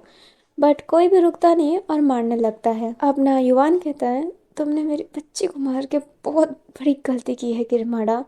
किरमाड़ा कहता है उसको बोला था मेरे दिमाग से निकलो, बट वो निकल नहीं रही थी, मेरी कोई गलती नहीं है। ऊर्जी कहता है बात मत करो, मारो इसे। और ये कहते ही वो सारे लड़ रहे होते हैं। अब ने वैन केसिंग ने फाइनली फई को मार ही दिया होता है। वैन केसिंग फई की आखिरी ख्वाहिश पूछता है। फई कहता है मेरी आखिरी ख्वाहिश पूरी हो चुकी है, प्रिंस ने मेरी लास्ट ख्वाहिश पूरी कर चुकी है, तुम्हें पूरी करने की कोई ज़रूरत नहीं है और तुम्हें मारने की भी मुझे कोई ज़रूरत नहीं है। अब जो अपना फई है ना, वो वुल्फ को मारने वाला वेपन अपने दिल में स्टैप कर देता है, जिस वजह से वो खुद ही वहीं पे मर जाता है। अपना वैन केसिंग अब ज़्यादा ध्यान नहीं देता है, किरमाड़ा से लड़ने चला जाता है। अपना वैन केसिंग आ जाता है, किरमाड़ा की आंखों से आंखें मिलाता है और कहता है तुम्हारे वजह से मेरे अपनों ने अपना खोया है, तुम्हें छोड़ूंगा तो नहीं किरमाड़ा। और ये कहते ही लड़ने लग जाता है। अभी किरमाड़ा जाओ जिसो को मारने वाला था, बट अपना वैन केसिंग जाओ जिसो को सेव करता है और किरमाड़ा का वार अपने ऊपर ले लेता है। जाओ जिसो कहता है यहाँ पे प्यार मोहब्बत दिखाने की ज़रूरत नहीं है, तुम्हें मेरी सेफ्टी करने की कोई ज़रूरत नहीं है, खुद की सेफ्टी करो और किरमाड़ा को मारो। वैन केसिंग कहता है मैंने अपने खो चुके हैं, इसकी वजह से मैं तुम्हें नहीं खोना चाहता, आई लव यू जाओ जिसू। और ये कहते ही वैन केसिंग उस फाइटिंग के मोमेंट में जाओ जिसू को किस करने लगता है। अपना भाई उन दोनों की तरफ देखने लगता है और अपना चैंगलिंग भी बहुत अच्छा मोमेंट चुना है तुमने रोमांस करने का, लड़ो इनसे। अभी वैन केसिंग जाओ जिसू से अलग हो जाता है और लड़ने लग जाता है। जाओ जिसू को तो कुछ समझ में ही नहीं आया होता है कि अचानक से क्या हो गया यार। अभी जो अपना किरमाड़ा है ना, वो युवान के जो नेक होता है ना गले में, अपनी 2 उंगली पूरी अंदर डाल देता है, जिस वजह से युवान मर जाता है। किरमाड़ा युवान को फेंक देता है और उसने फेंका ऐसे ही रैंडमली होता है, बट वो अपनी बच्ची सियालैंग के पास जाके ही गिरता है। उन दोनों की लाश देख के जैसे कि अपना वो शिव पागल हो गया था। वो एकदम प्रॉपर वाले वुल्फ के रूप में था और किरमाड़ा के ऊपर चढ़ जाता है, उसके नेक को पूरा खींच लेता है। बट किरमाड़ा उसका गला पकड़ के नीचे पटक देता है और उसके गले को इतना तेज दबाता है कि उसका गला और धड़ अलग हो जाता है। किरमाड़ा के जो नेक पे चोट लगा था वो तो कुछ ही देर में रिकवर हो जाता है। बट अपना वुशी भी मर जाता है। साजिशो चिल्लाता है सर, बट उनके दोनों सर मर चुके होते हैं। अपना जाओ उन दोनों को पागलों की तरह देख रहा होता है और किरमाड़ा से लड़ रहा होता है, क्योंकि अपने जब जाओ की माँ मरी थी ना, तब उन दोनों ने ही जाओ को संभाला था। उन दोनों के सामने ये भी चला गया। अपना भाई किरमाड़ा से लड़ रहा होता है और कह रहा होता है, तुम खुश हो प्रिंस, तुमने एक हैप्पी फैमिली को मार दिया। वो बेचारे अभी तो अपनी हैप्पी फैमिली बनाए थे, अभी तो सियालैंग को एक फैमिली मिली थी और उनको एक बच्चा। प्रिंस, तुमने सब कुछ छीन लिया, तुम्हारा यही मकसद थे क्या? अब हमें अपने प्रिंस को दिखाया जाता है जो जंजीरों में ना कैप्चर था। प्रिंस की आंखों में आंसू आ रहा होता है, वो कुछ बोल नहीं पा रहा होता है, जैसे कि प्रिंस की शरीर मर चुकी है। वो सब कुछ देख सुन सकता है बट कुछ रिएक्ट नहीं कर सकता, उसकी आंखों में से बस आंसू आ रहा होता है। अभी जो मुंह है ना अपने तीर कमान को अपने किरमाटा की तरफ फेंकता है। अभी मुंह बहुत धीरे है, पीछे है, और मुंह की जो तीर है ना वो सीधा उस पर्सन को लगती है जिसे वो मारना चाहती है। अपनी मुंह की तीर की खासियत है ये, आपने अगर शुरू से एफएफ देखा होगा तो आपको पता होगा। अभी मुंह की तीर किरमाड़ा को लगने ही वाली थी, तभी किरमाड़ा उस तीर को पकड़ लेता है और उस तीर को अपने हाथ से ही फेंक के मुंह के दिल पे स्टैप कर देता है। मुंह से खून निकल जाता है। काओ वेनिंग भाग के मुंह के पास जाता है। मुंह अपने आखिरी सांस तक ये कहता है कि गुरजन एक अच्छी लड़की है, उसे धोखा मत देना, वो बहुत अच्छी है, ये डीमन अच्छे हैं, खराब नहीं है भाई। मुंह की जान चली जाती है। काओ वेनिंग जैसे पागल हो जाता है। काओ वेनिंग कहता है, किरमाड़ा, मैं तुम्हें मार डालूंगा। और ये कहते ही काओ वेनिंग अपना डोमन एक्टिवेट करता है। वहाँ पे वो डोमन क्रिएट कर देता है ताकि अपना जो काओ वेनिंग है ना वो ज़्यादा शक्तिशाली रहे। अभी डोमन के अंदर अपने सारे लोग आ चुके थे, मरी हुई लाश नहीं, जो जिंदा है। अभी जो अपने काओ वेनिंग का पोर्टल है ना एकदम काओ वेनिंग की तरह है। गोडी गोडी एंजल तितलियाँ उड़ रही है। लाइक काओ वेनिंग का जो डोमन है ना वो एक अच्छे ओरा के लिए है, जो ना दूसरों को अच्छाई सिखाता है, और उस डोमन में लड़ना मना है, बातचीत से सब कुछ होगा वहाँ पे। अपना काओ वेनिंग कहता है किरमाड़ा से, आखिर तुम ये सब कर क्यों रहे हो? तुम्हें ये करने पे क्या मिलेगा? तुम शांत हो जाओ, तुम हमारा साथ दो, हम तुम्हें नहीं मारेंगे। किरमाड़ा एकदम हैरान था। उसके आसपास तितलियाँ उड़ रही थी, वो उस तितलियों को देख रहा था बस। अपना काओ वेनिंग बहुत बोल रहा होता है बट किरमाड़ा तो उन सब नज़ारों को ही देख रहा होता है, क्योंकि उसके लिए तो ये फर्स्ट टाइम था ना। किरमाड़ा फिर एक फूल के पास जाता है और उसकी खुशबू सूंघने ही वाला रहता है, तभी काओ वेनिंग उसके सिर पे हाथ रखता है और कहता है, किरमाड़ा, मेरी बातों का जवाब दो। किरमाड़ा के अब दिमाग में प्रिंस की आवाज़ गूंज रही होती है, जो प्रिंस ने पहले कहा होता है ना, वही, इंसानों को मार डालो, और काओ वेनिंग इंसान है। किरमाड़ा काओ वेनिंग पे हमला करने लगता है बट काओ वेनिंग किरमाड़ा से बचने लगता है। अभी इस डोमन में लड़ना मना है, जो लड़ेगा वही मरेगा। किरमाड़ा के शरीर पे ना अचानक से कट लगने लगता है बहुत सारा, क्योंकि वो चल के हमला कर रहा है और हमला करना इस डोमन में मना है। अभी जब ना काओ वेनिंग है ना वो स्माइल कर रहा होता है और कुछ नहीं कह रहा होता है। अभी जो अपना किरमाड़ा है वो सिर्फ काओ वेनिंग को मार रहा होता है, जिस वजह से उसके चोट बहुत से लग रहे होते हैं। सारे दूर खड़े होकर देख रहे होते हैं, क्योंकि वो लड़ तो सकते नहीं हैं, क्या ही करे, इसलिए चुपचाप देख ही लेते हैं। अपना जाओ एकदम टूटा हुआ था। जाओ किरमाड़ा को मारने जाना चाहता था बट वैन केजिंग ने रोक रखा था, ये कह के कि अगर तुम गए तो ये डोमन तुम्हें भी चोट पहुंचाएगा, क्योंकि इस डोमन में लड़ना मना है। अपना किरमाड़ा कहता है, ये तंग कर रहा है मुझे, ये डोमन तंग कर रहा है मुझे।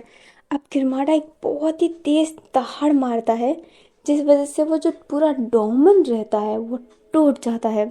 काओ वेनिंग भी एकदम हैरान था कि आज तक कभी ऐसा नहीं हुआ है कि उसके डोमन को कोई अंदर से तोड़ पाया है। डोमन टूटते ही सारे इधर उधर गिर जाते हैं। काओ वेनिंग एकदम हैरान था। सारे ना हालत खराब हो गई होती है उस डोमन के टूटते ही, सब इधर उधर गिरे हुए रहते हैं। अभी जो अपना किरमाड़ा है ना चैंगलिंग के पास जाता है, क्योंकि चैंगलिंग उसके सामने था। किरमाड़ा चैंगलिंग का गला पकड़ता है और कहता है, तुम इंसान हो या फिर डीमन? तुम इंसान हो पर तुम्हारे पास पावर है, तुम डीमनों के साथ रहे हो। मुझे समझ में नहीं आ रहा कि मैं तुम्हारा क्या करूं, पर तुम में से ज़्यादा स्मेल तो इंसानों की आ रही है। मैं तुम्हें मार दूं क्या? और ये कहते ही अपना किरमाड़ा चंगलिंग का गला दबाने ही वाला था, बट उससे पहले अपने किरमाड़ा का हाथ कोई काट देता है। वो वाइट तलवार, वो वाइट ड्रेस देख के अपना जाओ, वैन और चंगलिंग एकदम हैरान थे, क्योंकि वो और कोई नहीं, अपनी झांग लोई थी, मतलब अपनी चंगलिंग की माँ कहती है, मेरे बेटे को छूने की तुम्हारी हिम्मत कैसे हुई? और ये कहते ही झांग लोई किरमाड़ा से लड़ने लगती है। इस बार कोई ऐसा पर्सन किरमाड़ा को दिखता है जो उसको टक्कर दे रहा होता है। झांग लोई की तलवार की स्पीड इतनी तेज थी कि वो एकदम बिजली की तरह थी।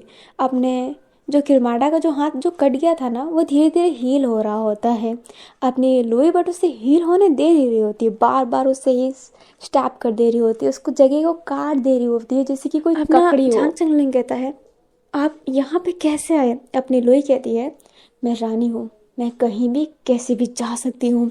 और ये कहते ही अपने किरमाड़ा से लड़ रही होती है। अभी लोई ना डीमन वर्ल्ड की रानी है, वहाँ पे बहुत से पोर्टल होते हैं जो इंसानी वर्ल्ड में खुलते हैं। अपनी लुई चुपचाप आ गई, क्योंकि लुई को लगा कि अपना उसका बेटा खतरे में है, और ऐसा हुआ भी था, किरमाड़ा आ गया था। अपनी लुई तो बस लड़ी जा रही थी, उसको ना आगे देखना था ना ही पीछे देखना था, वो बस लड़ रही थी, क्योंकि उस पर्सन ने उसके बेटे को चोट पहुंचाया है। बट किरमाड़ा कमजोर थोड़ी ना है, वो भी लुई से बहुत ही अच्छा लड़ रहा होता है। लुई की लड़ते लड़ते तलवार टूट गई होती है, किरमाड़ा ने उस तलवार को तोड़ दिया होता है। लुई अब क्या करे, वो समझ नहीं पाती है। लुई चैंगलिंग की तरफ देखती है और कहती है, आई लव यू बेटा, मैं अगले जन्म में भी तुम्हारी माँ बनना चाहूँगी। और ये कहते ही किरमाड़ा की जो शक्ति होती है ना, वो अपने अंदर लेने की कोशिश करती है, क्योंकि वो जानती है कि किरमाड़ा एक ऐसा क्रिएचर है जिसके अंदर जितनी भी शक्ति है वो कम हो, तो वो अपनी शक्ति दे के उसे मार तो सकती नहीं है, बट उसकी शक्ति लेके मारने की कोशिश ज़रूर कर सकती है। अभी किरमाड़ा की शक्ति उससे ली जा रही थी, बट जैसे दूसरे पर्सन के साथ होता है ना कि उसका शरीर शेक करने लगता है, किरमाड़ा के पॉइंट पर कुछ ऐसा नहीं था, उसको कोई फील ही नहीं हो रहा था। अपना झांग चंगलिंग उठ नहीं पा रहा था। वो कहता है, माँ ऐसा मत कीजिए, आप मर जाएंगे। और इस समय अपने झांग चंगलिंग ने माँ कहा था, लुई माँ नहीं, सिर्फ माँ। ये बात सुन के अपनी जो लुई रहती है वो बहुत मुस्कुराती है और कहती है, आखिरी ख्वाहिश पूरी हो गई। और ये कहते ही अपनी और तेज़ी बढ़ा लेती है शक्ति लेने की, बट ज़्यादा शक्ति लेने की वजह से उसका जो पूरा बॉडी होता है ना, वो जल सा जाता है। अपनी लुई भी वहाँ पे मर जाती है और किरमाड़ा का उतना कुछ बिगड़ता नहीं है। चंगलिंग जैसे उसकी पूरी दुनिया लुट गई हो, वो अपनी माँ के लाश के पास जाता है और कहता है, माँ। और उसकी आवाज़ में जो दर्द रहता है ना, वो जाओ और वैन भी सुन सकते थे। किरमाड़ा फिर से अपने झांग चंगलिंग को मारने वाला रहता है, तभी वैन और जाओ उठते हैं और किरमाड़ा से लड़ने लगते हैं। बाई भी अब उठता है और किरमाड़ा से लड़ने लगता है। गुजियान भी उठ के लड़ने लगती है, बट काओ वेनिंग सोच ही नहीं पा रहा होता है कि वो करे क्या। उसका भाई उसकी आंखों के सामने से ही चला गया, उसका स्ट्रांगली डोमन किरमाड़ा ने यूं तोड़ दिया। वो लड़े कैसे उस पर्सन से? अपने झांग चंगलिंग की सांसें ना सिर्फ फूल रही होती है, वो बस माँ माँ माँ माँ ही दोहरा रहा होता है। अभी जो अपने लुई का चेहरा है ना, एकदम शांत था। वो मर गई थी बट वो फिर भी स्माइल कर रही थी। मरते समय भी उसके चेहरे पे एक स्माइल था, बिकॉज उसके बेटे ने उसे माँ जो कहा था। चंगलिंग कितना भी बोले कि वो उनसे प्यार नहीं करता, पर प्यार तो करता ही था ना, थोड़ा बहुत तो दिल में जगा ही था, क्योंकि वो भी जानता था कि उसकी माँ की उतनी गलती नहीं थी। बट दूर होने का थोड़ा सा तो गुस्सा था। हर बच्चे का हक होता है अपनी माँ से नाराज़ होने का, पर अपने चैंगलिंग को नहीं पता था कि उसकी माँ की उम्र बस इतनी सी ही है। अगर पता रहता तो वो कभी नाराज़ ना होता। अभी जो चैंगलिंग देखता है कि वैन और जाओ की भी हालत ना बहुत ही ख़राब हो गई होती है, एकदम हास्ता हो गई होती है। बाई की भी हालत ख़राब, गुजन की भी हालत ख़राब। अभी ऐसा लग रहा था कि बस किरमाड़ा सबको मार देगा। अपने झांग चंगलिंग को कुछ समझ में नहीं आ रहा होता है। झांग चंगलिंग एक तेज ऐसे ना चीखता है, जिस वजह से अजीब सा रोशनी आने लगती है उसके आसपास से। और ये पार्ट इतना ही, हम मिलते हैं नेक्स्ट पार्ट में। आई होप आपको ये पार्ट अच्छा लगा हो। और आप सोच रहे हैं ना कि खून की नदी बस इतनी ही थी, नहीं, अभी तो बहुत कुछ होने वाला है। तो इसे वैन और जाओ किरमाड़ा से लड़ ही रहे होते हैं। किरमाड़ा के हाथ में अभी जाओ जिसू का वेपन आ गया होता है। किरमाड़ा उस वेपन से जाओ जिसू पे हमला करने ही वाला था, तभी अचानक से चैंगलिंग की पावर की रोशनी हर जगह फैल जाती है। किरमाड़ा अपने जाओ जिसू को मारने ही वाला था, तभी किरमाड़ा जाओ जिसू को मारने ही वाला था। जाओ जिसू के पास कोई वेपन भी नहीं था, वैन केसिंग भी थोड़ा सा दूर था, बट किरमाड़ा जाओ को जैसे ही मारता उसके वेपन को कोई और रोक लेता है। अभी अपना जो जाओ जिसू है ना, वुल्फ के रूप में है, ये याद रखना। अपना जाओ जिसू उस पर्सन को देखता है कि वेपन को किसने रोका, तो एकदम हैरान रहता है, बिकॉज वो सुबारा रहती है। सुबारा जाओ जिसू को देखती है, आंख मारती है और कहती है, कैसे हो मेरे वुल्फ। सुबारा फिर थोड़ा सा प्रेशर डाल के किरमाड़ा के वेपन को थोड़ा दूर करती है और जाओ को थोड़ा दूर ले जाती है। अपना जाओ जिसू बोलता है, तुम यहाँ पे कैसे आ गई। सुबारा बातों का जवाब नहीं देती है, सीधा जाओ जिसू को किस करने लग जाती है। वैन केसिंग दूर से देख के एकदम हैरान था कि ये क्या चल रहा है बे। वैन केसिंग फटाफट अपने जाओ को सुबारा से अलग करता है, और उसने ऐसे अलग किया था ना कि सुबारा का कमर वैन ने गलती से पकड़ लिया था। सुबारा वैन को घूर के देखती है और कहती है, तुम वो वैम्पायर। और ये कहते ही वैन केसिंग के हाथ को पकड़ के ट्विस्ट करके उसके पेट पे लात मार के उसे थोड़ा दूर करके खड़ी हो जाती है। ऐसे हिम्मत कैसे हुई मुझे छूने की। अभी सुबारा किरमाड़ा के पास जा रही होती है लड़ने के लिए। किरमाड़ा सुबारा पे हमला करने ही वाला था। सुबारा झुकती, बट किरमाड़ा अपने दूसरे हाथ में वेपन डाल के फटाफट उसको दूसरे साइड से मारने लगता है। अभी अचानक से किरमाड़ा के वेपन को एक अजीब सा ड्रैगन आके रोक लेता है। किरमाड़ा थोड़ा सा पीछे होता है। अब वो ड्रैगन ऐसे ना घूम के किसी के पास खड़ा हो जाता है, और वो पर्सन टेटस रहता है। अपना टेटस सुबारा के पास जाता है और कहता है, ओ हुस्न परी, बहुत ही दिनों बाद, कैसी हो तुम। जब हम डीमन वर्ल्ड के रास्ते के रखवाली पे गए थे तब लास्ट टाइम तुम्हें मैंने देखा था। सुबारा कहती है, ओह आ गया। टेटस सुबारा के कमर पे हाथ रख लेता है और उसे किरमाड़ा से थोड़ा दूर कर देता है और कहता है, शायद अगर हम बच गए और हमें डीमन वर्ल्ड से आज़ादी मिली तो तुम मेरे साथ शादी करोगी क्या। सुबारा एकदम हैरान थी, वो कहती है, क्या फालतू की बात है। टेटस कहता है, यार तुम्हें कब से प्रपोज करना था, बट सिचुएशन ही ऐसा था कि कर नहीं पाया। सुबारा कहती है, ये सिचुएशन बहुत अच्छा है ना जैसे। टेटस कहता है, और कर भी क्या सकता हूँ, पता नहीं तुम कब दिखोगी। अभी जो अपना किरमाड़ा रहता है ना, वो पत्थर उठा के नीचे से अपने मैजिक से ही पत्थर को ऊपर करता है और उन लोगों को पे फेंक देता है, जिस वजह से सुबारा और किरमाड़ा थोड़े अलग, किरमाड़ा क्या टेटस थोड़े अलग हो जाते हैं। टेटस सुबारा को आंख मारता है और अपने शरीर का टैटू निकाल के अपने किरमाड़ा पे हमला करने लगता है।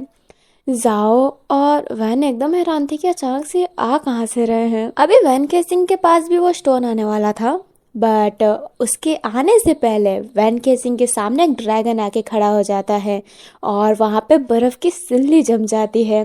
बर्फ देखते ही वैन केसिंग कहता है, स्नोमी। अपनी स्नोमी पीछे से आती है और कहती है, एक्सो, बट क्या करूं, बचाना तो तुम्हें पड़ेगा ही क्योंकि तुम मेरे राजा के दोस्त हो। और ये कहते ही अपने ड्रैगन को लेके किरमाड़ा के पास चली जाती है। भाई बोलता है, ये कौन है ये लोग। भाई जब अपने चैंगलिंग की तरफ देखता है तो वो अपनी माँ की लाश को होल्ड किया हुआ था और चैंगलिंग के पीछे बहुत से पोर्टल खुल चुके थे जिसमें से सारे लोग आ रहे थे, जैसे कि अपनी सुबारा, टेटस, नोमी और भी बहुत से लोग अभी आ भी रहे थे। अभी अपने चैंगलिंग ने ना टेलीपोर्ट की शक्ति को कुछ ज्यादा ही तरीके से अच्छे से यूज कर लिया था। उसने पोर्टल खोल लिया था। अपनी मैडम लुई ने कहा भी था कि अपना चैंगलिंग कुछ ज़्यादा ही स्पेशल है क्योंकि उसके पास टेलीपैथी, स्पेशल टेलीपैथी है। उसने 2 वर्ल्ड के जगह को एक जगह टेलीपोर्ट कर दिया था काइंडली। अभी किरमाड़ा किस किस से लड़े, बट उसकी लड़ाई की स्पीड बहुत अच्छी थी। वो अकेला था, लोग इतने सारे थे, बट वो फिर भी हार नहीं मान रहा था। अभी किरमाड़ा एक बार में सबको ना उठा के पटक देता है काइंडली, सारे के सारे नीचे गिरे हुए थे। तब एक तेज आवाज आती है जो एकदम चिल्ला के कहती है, आखिरकार तुमसे लड़ने का मौका मिल ही गया। 13 साल की थी जब मैंने तुम्हें देखा था किरमाड़ा। आवाज सुन के सब पीछे मुड़ते हैं। वहां पे अपनी चिस्से थी। चिस्से फटाफट अपने वेपन को लेके आके किरमाड़ा से लड़ने लग जाती है। किरमाड़ा कहता है अपने किरमाड़ा की वॉइस ना एकदम काम है, एकदम शांत आवाज, जिससे कि उससे कोई फर्क ही नहीं पड़ रहा है।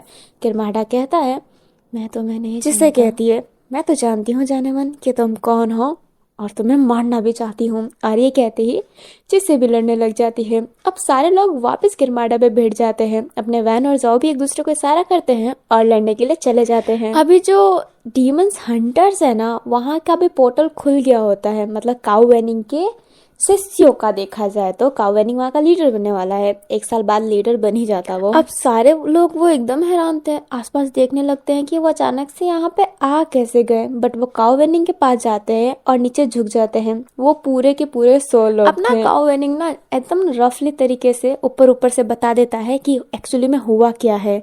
और फिर जानते हैं कि किरमाड़ा आया है तो लड़ो, क्योंकि वो तो डीमनों का किंग है और ये डीमन हंटर ही है। सारे के सारे नॉर्मल इंसान भी किरमाड़ा को मारने लग जाते हैं। अपना काउ वैनिंग भी अपने भाई के लाश को देखता है, फिर गुफजान को देखता है और कुछ नहीं सोचता है, अपना तलवार लेके किरमाड़ा के पास चला जाता है।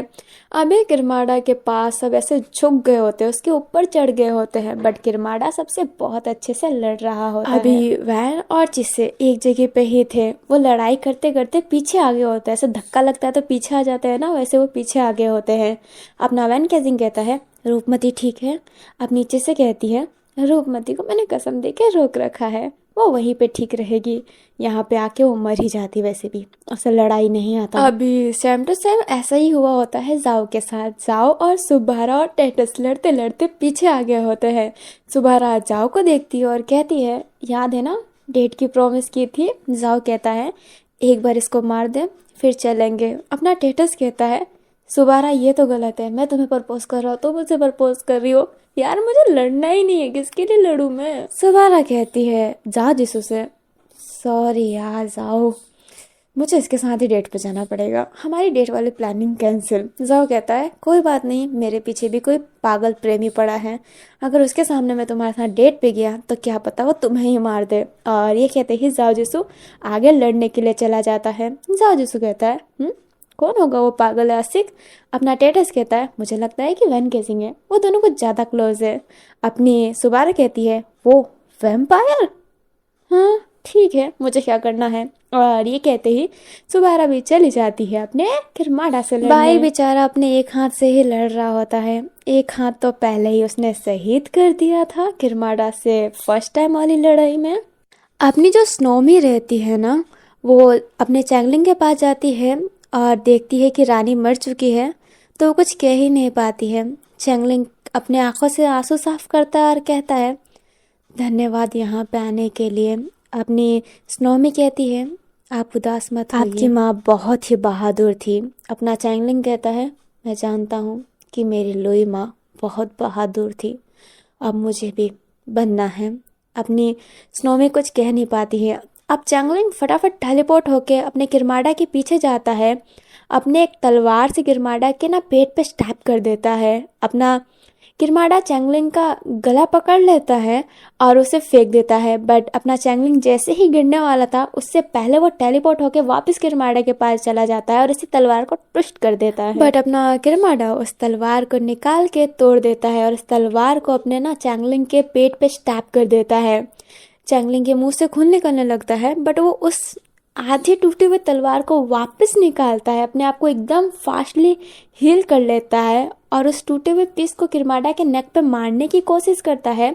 बट किरमाड़ा नीचे झुक जाता है, चैंगलिंग का पाँव पकड़ता है, उसे उठा के फेंक देता है और इस सब में अपना चैंगलिंग टेलीपोर्ट नहीं हो पाता है, जिस वजह से चैंगलिंग को बहुत चोट लगती है। चैंगलिंग को चोट लगते ही स्नोमी पागल सी हो जाती है और अपने ड्रैगन को लेके चली जाती है अपने किरमाड़ा से लड़ने। स्नोमी अपने स्नो वाले मैजिक से किरमाड़ा को फ्रीज करने की कोशिश करती है, बट किरमाडा उसको बर्फ को तोड़ के अंदर से ही बाहर आ जाता है और उस बर्फ के टुकड़े को ही एक स्ट्रॉन्ग मेटल के हथियार में कन्वर्ट करके लोगों को मारने लग जाता है। अपना चैंगलिंग फिर से उड़ता है, टेलीपोर्ट करता है, अपने किरमाडा के पास जाता है, उसके दिल पे स्टैब करना चाहता था बट किरमाडा वापस से अपने चैंगलिंग को मारता है बट चैंगलिंग फटाफट टेलीपोर्ट होकर उसके पीछे आ जाता है। अभी चैंगलिंग की वजह से लड़ाई में थोड़ा सा किरमाडा को दिक्कत हो रहा था क्योंकि उसकी टेलीपोर्ट की शक्ति कुछ ज्यादा ही फास्ट चल रही थी। अभी जितने लोग घायल हुए थे ना कि सारे लोगों को चोट तो लगा ही है, इंसान भी है, डीमन भी है।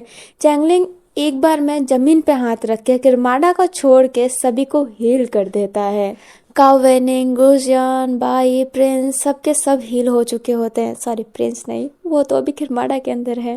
अभी जो अपना किरमाडा है ना, वो अपने हाथ को सीधा करता है और उसे गोल सा घुमाता है और गोल घुमाते ही किरमाडा के पीछे की येलो लाइट से एक पोर्टल खुलने लगता है।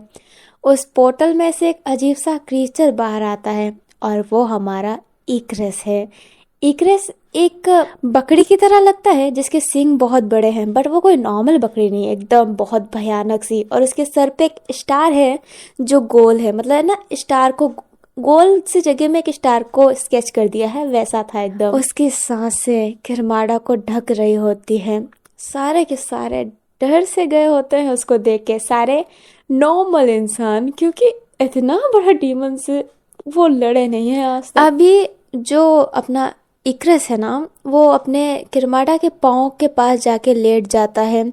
किरमाडा उसके सर पे हाथ फेरता है और कहता है, लड़ो इनसे, हमें मकसद मिला है, हमें लड़ना है।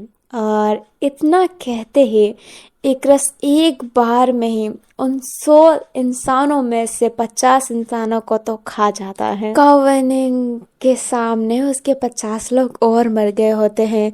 अभी इक्रेस एक और बंदे को मारने ही वाला था, तभी बाई आता है, अपने एक हाथ से उस पर्सन को हटा देता है और खुद अपने जो इक्रेस का वार होता है ना, खुद के पाँव में ले लेता है। कावेनिंग एकदम हैरान था कि बाई एक डीमन है बट फिर भी वो उसने इंसानों को बचाया। अब इक्रेस बाई को मारने ही वाला था, तभी वैन केजिंग आता है और अपना जो बाई होता है ना उसको साइड में ले लेता है।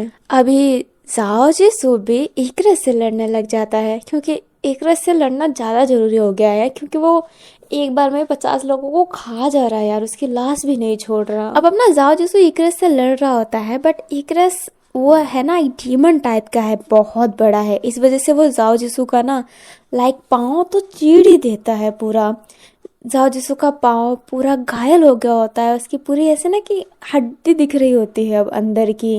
जाओ जिसू को इक्रेस ने फेंक दिया होता है। लकीली इक्रेस ने जाओ जिसू को खाया नहीं बिकॉज जाओ जिसू एक वुल्फ है, मतलब वो डीमन है, और इक्रेस इंसानों को खाता है, डीमनों को नहीं। और उसे लड़कियों का दाहिना पाँव तो कुछ ज्यादा ही पसंद है। जाओ जिसू की ऐसी हालत देख के वैन केजिंग का आंख रेड हो जाता है। वैन केजिंग जाओ के पास जाता है, उसे हक कर लेता है। जाओ जिसू भी जमीन पे गिरा हुआ था।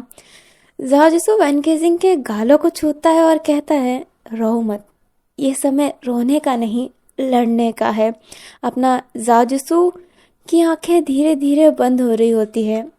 वैन केजिंग चिल्ला रहा होता है कि जाओ जिसू उठो, बट जाओ जिसू की आंखें बंद हो जाती है।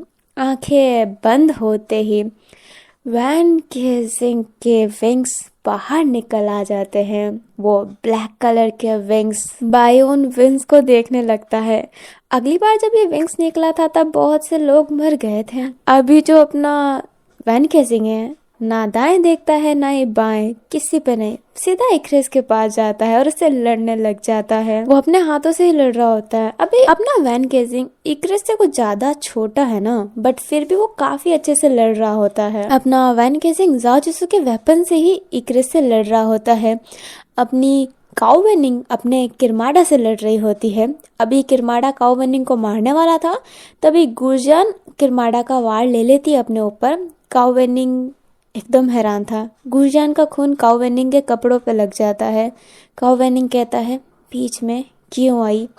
गुजियान कहती है, शायद मर जाऊं इसलिए अभी ही कह देती हूँ, तुमसे बहुत प्यार करती हूँ। अभी अपना किरमाडा अपने वेपन को वापस ले लेता है और टेटस के ना सीधा नेक पे मार देता है। टेटस बच बचा के जाओ के मतलब अपने किरमाड़ा के पास जा रहा होता है, बट किरमाड़ा ने उस अपने वेपन को अपने टेटस के गर्दन पे मार दिया होता है, सीधा नेक के अंदर, जिस वजह से अपना टेटस वहीं पे मर जाता है। टेटस के मरते ही सुबारा को बहुत अजीब सा लगता है। सुबारा एकदम वुमन पावर जैसा चिल्लाती है, उसकी आवाज़ में जो दम था, और वो सीधा अपने किरमाड़ा से लड़ने लगती है। अभी सुबारा के पास कोई शक्ति नहीं है, बस वो नॉर्मली लड़ती है। उसका शेर खान है, बट वो अपने शेर खान को लाई नहीं है, अकेले आई है। उसके पास कोई मैजिकल पावर नहीं है, बस उसके पास है इंसानी स्टैमिना। अभी सुबारा ना बहुत ही तेजी से लड़ रही होती है। उसकी फाइटिंग की स्पीड काफ़ी अच्छी रहती है। वेपन को पीछे करके कब वो आगे ले जा रही होती समझ में ही नहीं आ रहा होता है। अपनी सुबारा अपने जो वो वेपन रहता है ना, किरमाड़ा के पेट पे मारती है, उस वेपन पे चढ़ जाती है। उस वेपन को फिर ऐसे ना फ्लिप जंप मार के उतारती निकालती है और किरमाड़ा के पीछे वापस मार देती है। किरमाड़ा अभी थोड़ा सा ना ऐसा कंफ्यूज सा हो गया था, क्योंकि सुबारा की स्पीड काफ़ी तेज़ थी।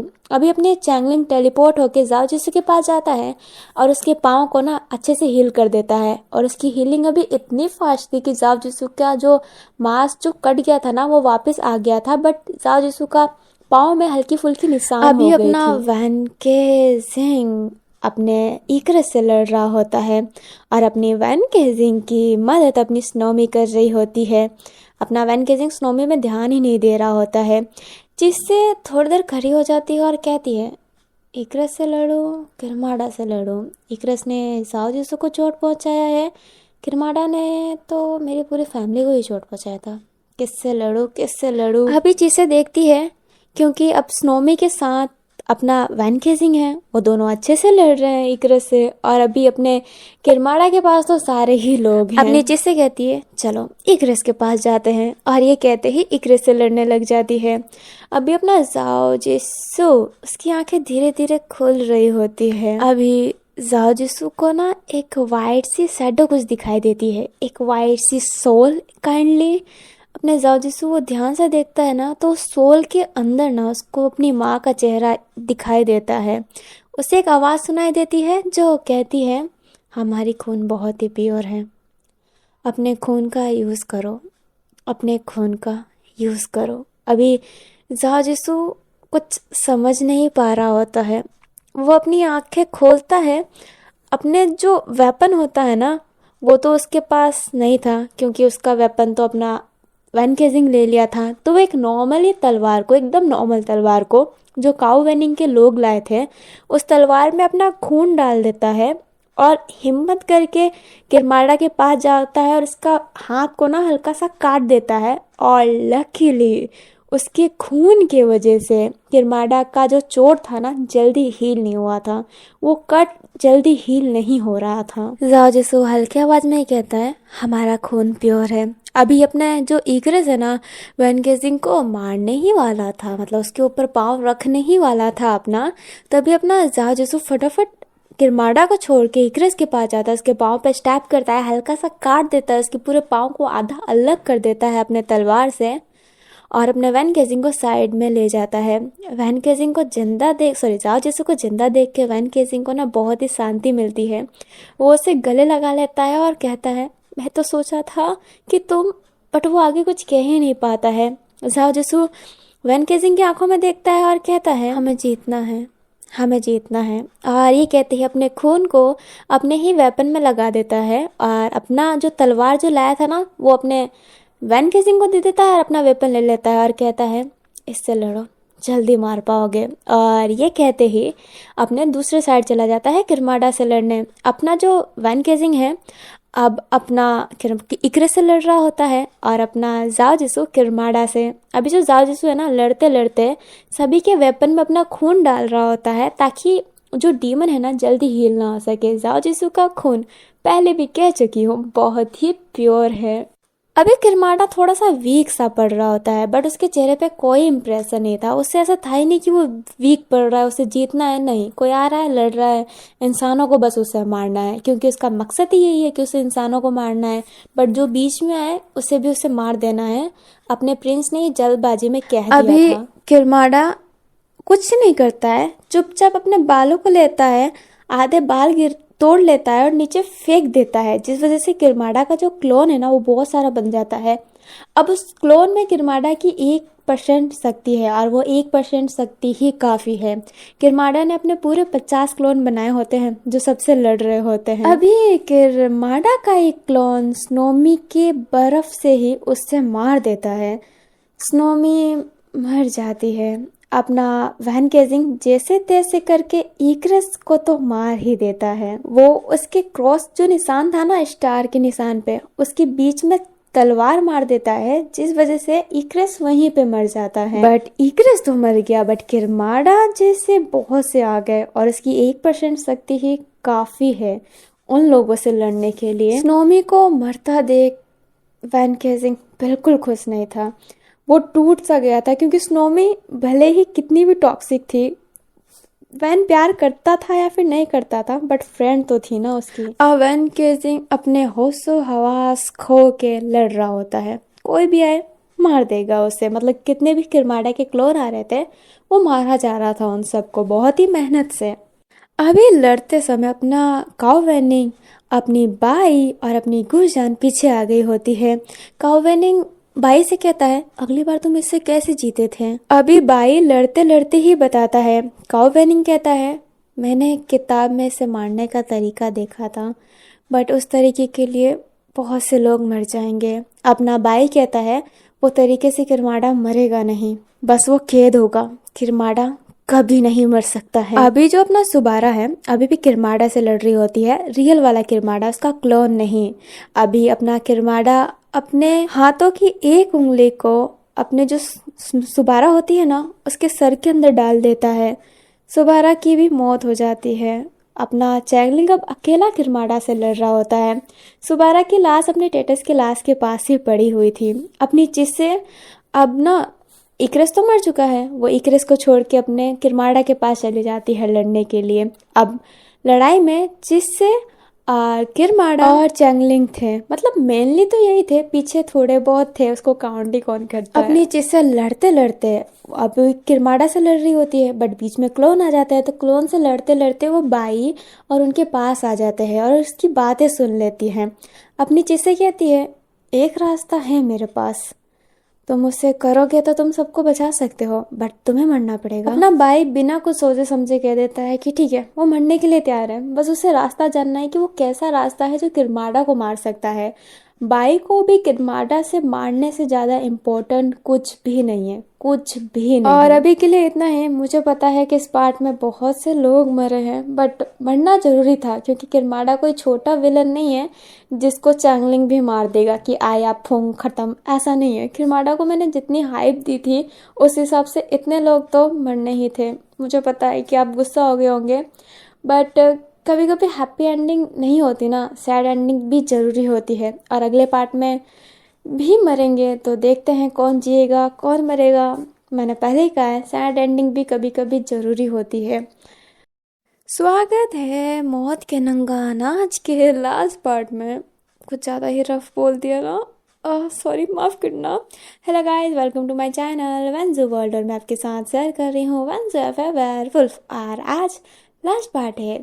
ही पार्टी बनाओ यार, कितने दिनों से चल, मतलब कितने दिनों से या कितने महीनों से चल रहा है। आप थक गए होंगे कि खत्म कब करेंगे, तो लो फाइनली खत्म होने वाला है। तो चलिए बिना किसी बकवास के कहानी स्टार्ट करते हैं। बट यार लास्ट पार्ट है तो कमेंट करना ना भूले, और अगर वीडियो अच्छा लगे ना तो लाइक कर दीजिएगा, चैनल को सब्सक्राइब कर दीजिएगा ऐसे औसम और एफएफ के लिए। अपने वैन और जाओ भी किरमाड़ा से लड़ रहे होते हैं। अपना चैंगलिंग तो रहता ही है। अब सारे के सारे लड़ रहे होते हैं पागलों की तरह। वो कुछ समझ में ही नहीं था, उनको बस लड़ना है, क्योंकि वो नहीं जानते हैं कि किरमाड़ा को कैसे वो हरा सकते हैं, तो वो बस लड़े जा रहे बिना कुछ सोचे समझे। अपना किरमाड़ा जब अपने जाओ को मारता तो वैन आगे आ जाता, वैन को मारता तो अपना जाओ आगे आ जाता, और जब चैंगलिंग को मारता तो दोनों ही आगे आ जाते हैं। इन तीनों की जैसे तिगड़म बनी हुई थी। जाओ जिसु की आंखों में बहुत ही आंसू था, वैन केजिंग के भी। चैंगलिंग की आंखों में आंसू से ज्यादा गुस्सा था, उसका आंसू सूख चुका है अभी तक, उसकी आंखों में बस गुस्सा भरा हुआ है। अपने सारे लोगों की जान चाहते हुए उन लोगों ने देखा है सुबारा, टेटस, नोमी, ये तीनों लोग उसके लिए बहुत ही इम्पोर्टेंट थे। और अपनी लुवो मैडम, वो भी काफ़ी अच्छी थी। और शियालियांग, वूशी, युआन, वो तो बहुत ही इम्पोर्टेंट थे जाओ जिसू के लिए, उसकी जान की तरह। उसने पहले अपने माँ बाप तो खो ही दिए थे, अब इनको भी खो दिया। साजिसू बहुत ही गुस्से में था। वैन केजिंग भी बहुत ही गुस्से में था, क्योंकि फोमोंग आंटी की जो जिंदगी तबाह हुई थी किरमाडा के लड़ाई की वजह से हुई थी, और जो वैन केजिंग के साथ हुआ जिस्से को लेके, वो भी किरमाडा की वजह से हुआ। किरमाडा आता नहीं, वो उस मैच में शामिल नहीं होते, ना ही डीमन वर्ल्ड के लोग इंसानी वर्ल्ड में आते हैं, और ना ही अपने जिस्से के बाप को डीमन वर्ल्ड में जाने का एक मौका मिलता, ना ही वो अपनी पत्नी को मारता, और ना ही जिससे कि यह हालत होती, और ना ही जिससे वैन केसिंग को धोखा देती। सारी की सारी गलती किरमाडा की थी। एक्चुअली किरमाडा की क्या गलती थी? किरमाडा को जो बोला जाएगा वही करेगा, गलती तो इंसानों की थी जिसने ये अभी सब किया। किरमाड़ा है ना, वैन केसिंग को चोट पहुंचा देता है। उसका जो हाथ है ना, जो बाई का हाथ कटा है, सेम टू सेम अपने वैन केसिंग का हाथ भी कट जाता है।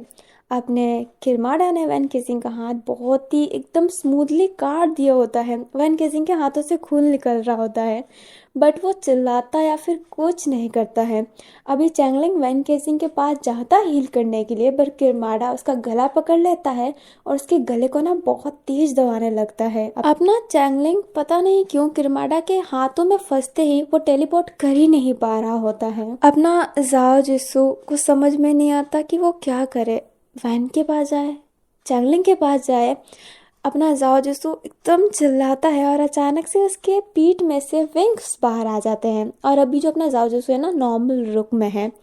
अपने जाओ जिसू के विंग्स बाहर आ जाते हैं, वही वाइट सफ़ेद विंग्स जो उसकी माँ के थे। जाओ जिसू को भी होश नहीं था कि उसके विंग्स बाहर आए हैं, बट अपना वैन केजिंग देख रहा है, और वैन केजिंग के भी विंग्स बाहर है, उसके ब्लैक है, और जाओ जिसू के वाइट विंग्स हैं। जाओ जिसू फटाफट जाता है चैंगलिंग के पास, उसको किरमाडा के हाथ से छुड़ाता है, और जो अपना जाओ जिसू का विंग्स है ना, वो किरमाडा के जैसे ही शरीर को टच करता है, किरमाड़ा का शरीर जलने लगता है। अपना चैंगलिंग की हालत खराब थी, बट वो अपने वैन केसिंग को हील करने लगता है। जब अपना वैन केसिंग कहता है कि तुम्हारे विंग्स बाहर आ गए हैं, और विंग्स ने किरमाड़ा की क्या हालत की है, जहाजिसो फिर कुछ नहीं सोच पाता है। वो अपने विंग्स को देखता है, और बिना कुछ सोचे समझे उसके दिमाग में कुछ चलता है, किसी से कुछ बताता भी नहीं है, किरमाड़ा के पास चला जाता है लड़ने के लिए। वो अपने विंग्स को ना किरमाड़ा के शरीर पर टच करवा रहा होता है। जहाजिसो मन में ही सोचता है, अगर मेरी प्लानिंग काम आ गई तो किरमाड़ा मर जाएगा, वैन, चैंगलिंग, बाकी सारे लोग जिंदा रहेंगे। अभी जो अपना जहाजिसु है, वो अपने हाथ को काटने वाला था, किरमाड़ा के मुंह में डालने वाला था, ताकि उसके हाथों का जो खून है किरमाड़ा के शरीर में जाए, और अपने जहाजिसु का खून बहुत ही प्योर है, और किरमाड़ा मर जाए। बट ऐसा होता नहीं है। जहाजिसु को हाथ काटने का मौका अपना वैन केजिंग देता नहीं है, वो फटाफट उसको पीछे ले लेता है।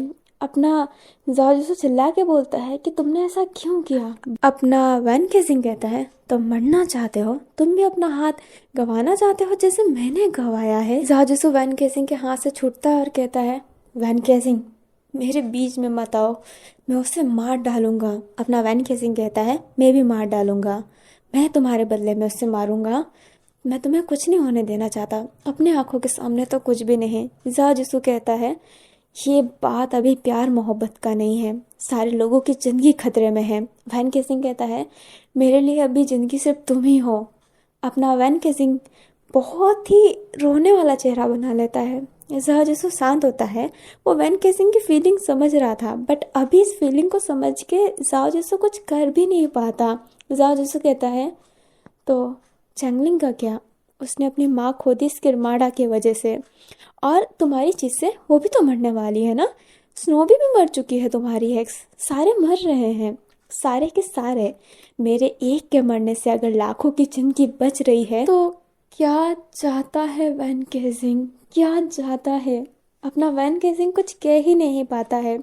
अब जाओ वैन केजिंग को धक्का दे देता है और खुद किरमाड़ा के पास जाता है, बट इस बार कुछ उल्टा हो जाता है। किरमाड़ा जाओ के पास खुद आने लगता है, अपने हाथों को पकड़ता है, जाओ के विंग्स पे ले जाता है, और उसे ना चीर देता है उसके विंग्स को, लाइक उसके शरीर से सीधा उखाड़ देता है।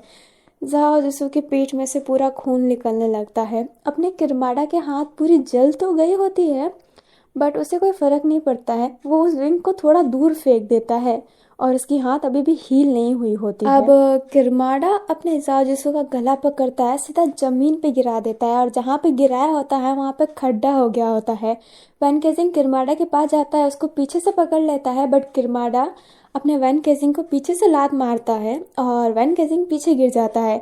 अपना चैंगलिंग आता है और अपने वेपन से ना, जिस वेपन में उसमें अपना जो जाओ जिसू है उसका खून भी लगा है, उस वेपन से बड़ी क्विकली तरीके से किरमाड़ा का हाथ अलग कर देता है, जिस वजह से अपना जाओ छूट जाता है। किरमाड़ा के हाथ से खून निकल रहा होता है और अब ना किरमाड़ा का शरीर कुछ ज़्यादा जल्दी हील होने लगता है वापस से। मतलब अब जाओ जिसू के खून का भी असर उस पर उतना नहीं हो रहा था।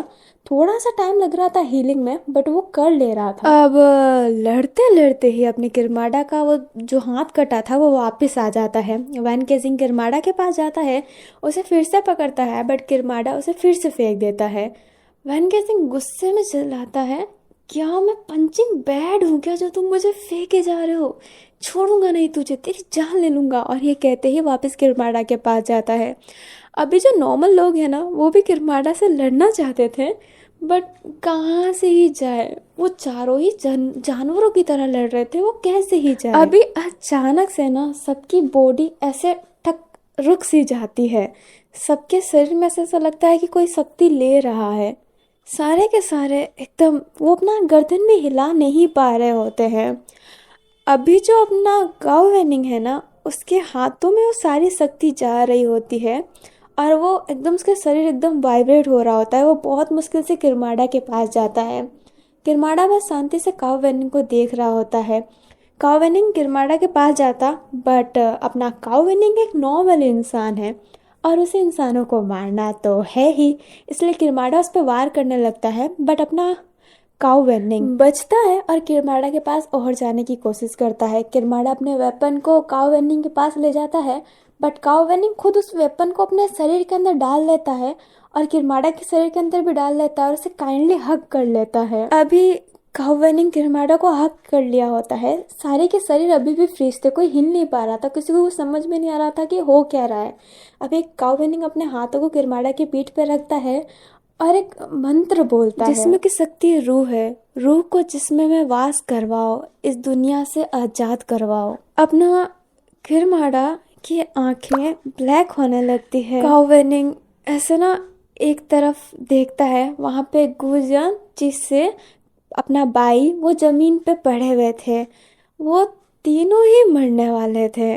काउ वेनिंग को अब वो बात याद आती है। अब हमें फ्लैशबैक में जाया जाता है, जब जिससे ने कहा था कि एक ऑप्शन है। अपनी जिससे कहती है, सालों साल जीने पे मुझे एक बात पता चला है कि किरमाड़ा की रूह को हम अपने अंदर ले सकते हैं। तो हम किरमाड़ा के रूह को अपने अंदर लेके इस तबाही को रुकवा दें तो ठीक है, हम ये कर सकते हैं कि कोई इंसान उस रूह को अपने शरीर में ले ले और कह दे कि अंदर आते ही तुम्हें मर जाना है, तुम्हारे सोल को तुम्हें ख़त्म कर देना है, तो किरमाड़ा अपने सोल को ख़त्म कर देगा। वो इंसान ज़रूर मर जाएगा, बट साथ में किरमाड़ा भी मर जाएगा। ये भी एक ऑप्शन है, बट इस मंत्र के लिए बहुत सी शक्ति चाहिए। मेरी शक्ति, इस बाई की शक्ति, गुरजान तुम्हारी शक्ति, और सभी की शक्तियों की ज़रूरत है। ये जो मंत्र है ये बहुत पावरफुल है, हमें मरना पड़ेगा और काउ वेनिंग को भी मरना पड़ेगा, क्योंकि यहाँ पे एक तुम ही थोड़े ज़्यादा स्ट्रांग इंसान हो जिस शक्ति को होल्ड कर सकते हो। तुम क्या मरने के लिए तैयार हो, और क्या आप लोग मरने के लिए तैयार है? काउ वेनिंग क्या कहता, अपना भाई कहता है मैं मरने के लिए तैयार हूँ, बट क्या भरोसा कि काउ वेनिंग हमारी मदद करेगा या फिर नहीं। शायद वो रूह को अपने अंदर लेके ये कहलवा दे कि डीमनों को मार दो, तो क्या पता डीमन मर जाए। अपना काउ वेनिंग कुछ कहता उससे पहले गुरजान कहती है, मुझे काउ वेनिंग पे पूरा यकीन है। मैं बहक गई थी, बट अब मैं जानती हूँ कि काउ वेनिंग कुछ ऐसा नहीं करेगा। काउ वेनिंग हमारी मदद जरूर करेगा। काव वेनिंग, क्या तुम मदद करना चाहोगे? क्या तुम मर सकते हो? मरना तो गुरजान को भी है, मरना तो अपनी जिस्से को भी है, और जिसके पास से शक्ति लेंगे वो सभी को मरना है। बहुत ही कम चांसेस है बचने के। अपना काव वेनिंग बस हाँ में सर हिला देता है। अब अपनी चीज से ना गुरजान को वो बता देती है कि वो मंत्र क्या है। गुरजान एक विच है, तो वो उस मंत्र को अच्छे से प्रोनाउंस कर सकती है, वो अच्छे से जल्दी यूज़ कर सकती है। अब अपनी गुरजान उस मंत्र को पढ़ने लगती है, और मंत्र को पढ़ते ही जो सबकी शक्ति होती है वो काव वेनिंग के हाथों में जाने लगती है। अपनी जिससे की सांसें भर रही होती है। अभी सबकी हालत खराब थी, सबकी शक्ति उनसे छीनी जा रही थी। बाई कहता है कि तुमने ऐसा क्यों किया, तुम मरने के लिए क्यों तैयार हो गई? अपने बाई को तो यही लगता है ना कि जिससे अच्छी नहीं है, क्योंकि उसने वैन को धोखा दिया था। बाकी की बात उसे थोड़ ना पता। जिससे कहती है मुझे किसी की जान बचानी थी, मैंने रक्षा का वादा किया था उससे, और मैं उसको बचाना चाहती हूँ। सब जानते हैं कि जिससे किसकी बात कर रही है, अपनी रूपमती की। हमें रूपमती को दिखाया जाता है जो बहुत डरी सहमी उस महल के एक कमरे में बैठी हुई थी। रूपमती ऐसा ना कि बोल रही होती है खुद से ही, जिससे तुम कब आओगी? मुझे बहुत अजीब लग रहा है, जिससे तुम ठीक तो होना। जिससे अब हमारे गुरजान को दिखाया जाता है जो काव वेनिंग को हक कर लेती है और कहती है विश्वास मत तोड़ना। और ये कहते ही गुरजान नीचे गिर जाती है। गुरजान की सारी शक्ति अपने काव वेनिंग के हाथ में चली जाती है। बाई भी गिर जाता है, जिससे भी गिर जाती है। वो जो सारे नॉर्मल लोग थे वो भी नीचे गिर रहे होते हैं। वैन, जाओ, चैंगलिंग सब नीचे गिर गए होते हैं। काव वेनिंग अपने किरमाड़ा के पास तो पहुंच ही गया होता है। अब ना काव वेनिंग कहता है डीमनों को, और इतना कहते ही उसकी नज़र अपने भाई मूव के लाश पे जाती है। मूव का लास्ट बात उसे याद आ रहा होता है कि डीमन खराब नहीं होते हैं, गुरजान बहुत अच्छी है। फिर उसे ना गुरजान की वो सारी बातें याद आने लगती है। बट अपना काव वेनिंग एक अजीब सा चेहरा बनाता है और कहता है सब झूठ है, ये सब झूठ है। अभी काव वेनिंग फिर से कुछ बोलने वाला था, बट अचानक से काव वेनिंग की जो आंखें हैं ना वो ऑरेंज हो जाती है। काव वेनिंग को अब कुछ दिखाई देने लगता है। काव वेनिंग को किरमाड़ा दिखाई देता है। वो किरमाड़ा का सोल कि वो केव में कैसे अकेला रहता था, वो उसका फूलों के साथ खेलना, उसकी खुशबू लेना, बट उसका लेना पाना सब अपने काव वेनिंग को दिखाई देता है। अब काव वेनिंग वापस अपने होश में आता है। काव वेनिंग किरमाड़ा को देखता है। किरमाड़ा अभी ना बहुत कोशिश कर रहा होता है काव वेनिंग के शरीर से छूटने की, बट अभी जो काव वेनिंग जो मंत्र पड़ा था ना, इस वजह से किरमाड़ा कहीं जा नहीं पा रहा था। किरमाड़ा कभी गुरजान को देखता, कभी मुंह को देखता, कभी किरमाड़ा को देखता। सारे लोग ऐसे ही पड़े हुए थे। वो जो पूरा जो बाई का घर था ना वो टूट गया होता है, पूरा ऊपर से टूट गया होता है। बाई का घर क्या है, बंकर टाइप का है, अंदर है पूरा महल सा। उसके जो ऊपर एक नॉर्मल सा घर है, बट अंदर बहुत ही बड़ा केव सा घर है, पूरा टूट गया होता है। काव वेनिंग आंखें बंद करता है और गुरजान से सॉरी बोलता है। अभी काव वेनिंग किरमाड़ा से कहता है तुम मेरे शरीर में आओ और इस जिंदगी को जियो। तुम हमेशा रक्षा करो सबकी, तुम अच्छा गलत खुद समझो, तुम एक अच्छी जिंदगी जियो, दूसरों का भला करो, कभी गलत मत करना, मेरे शरीर के अंदर आओ।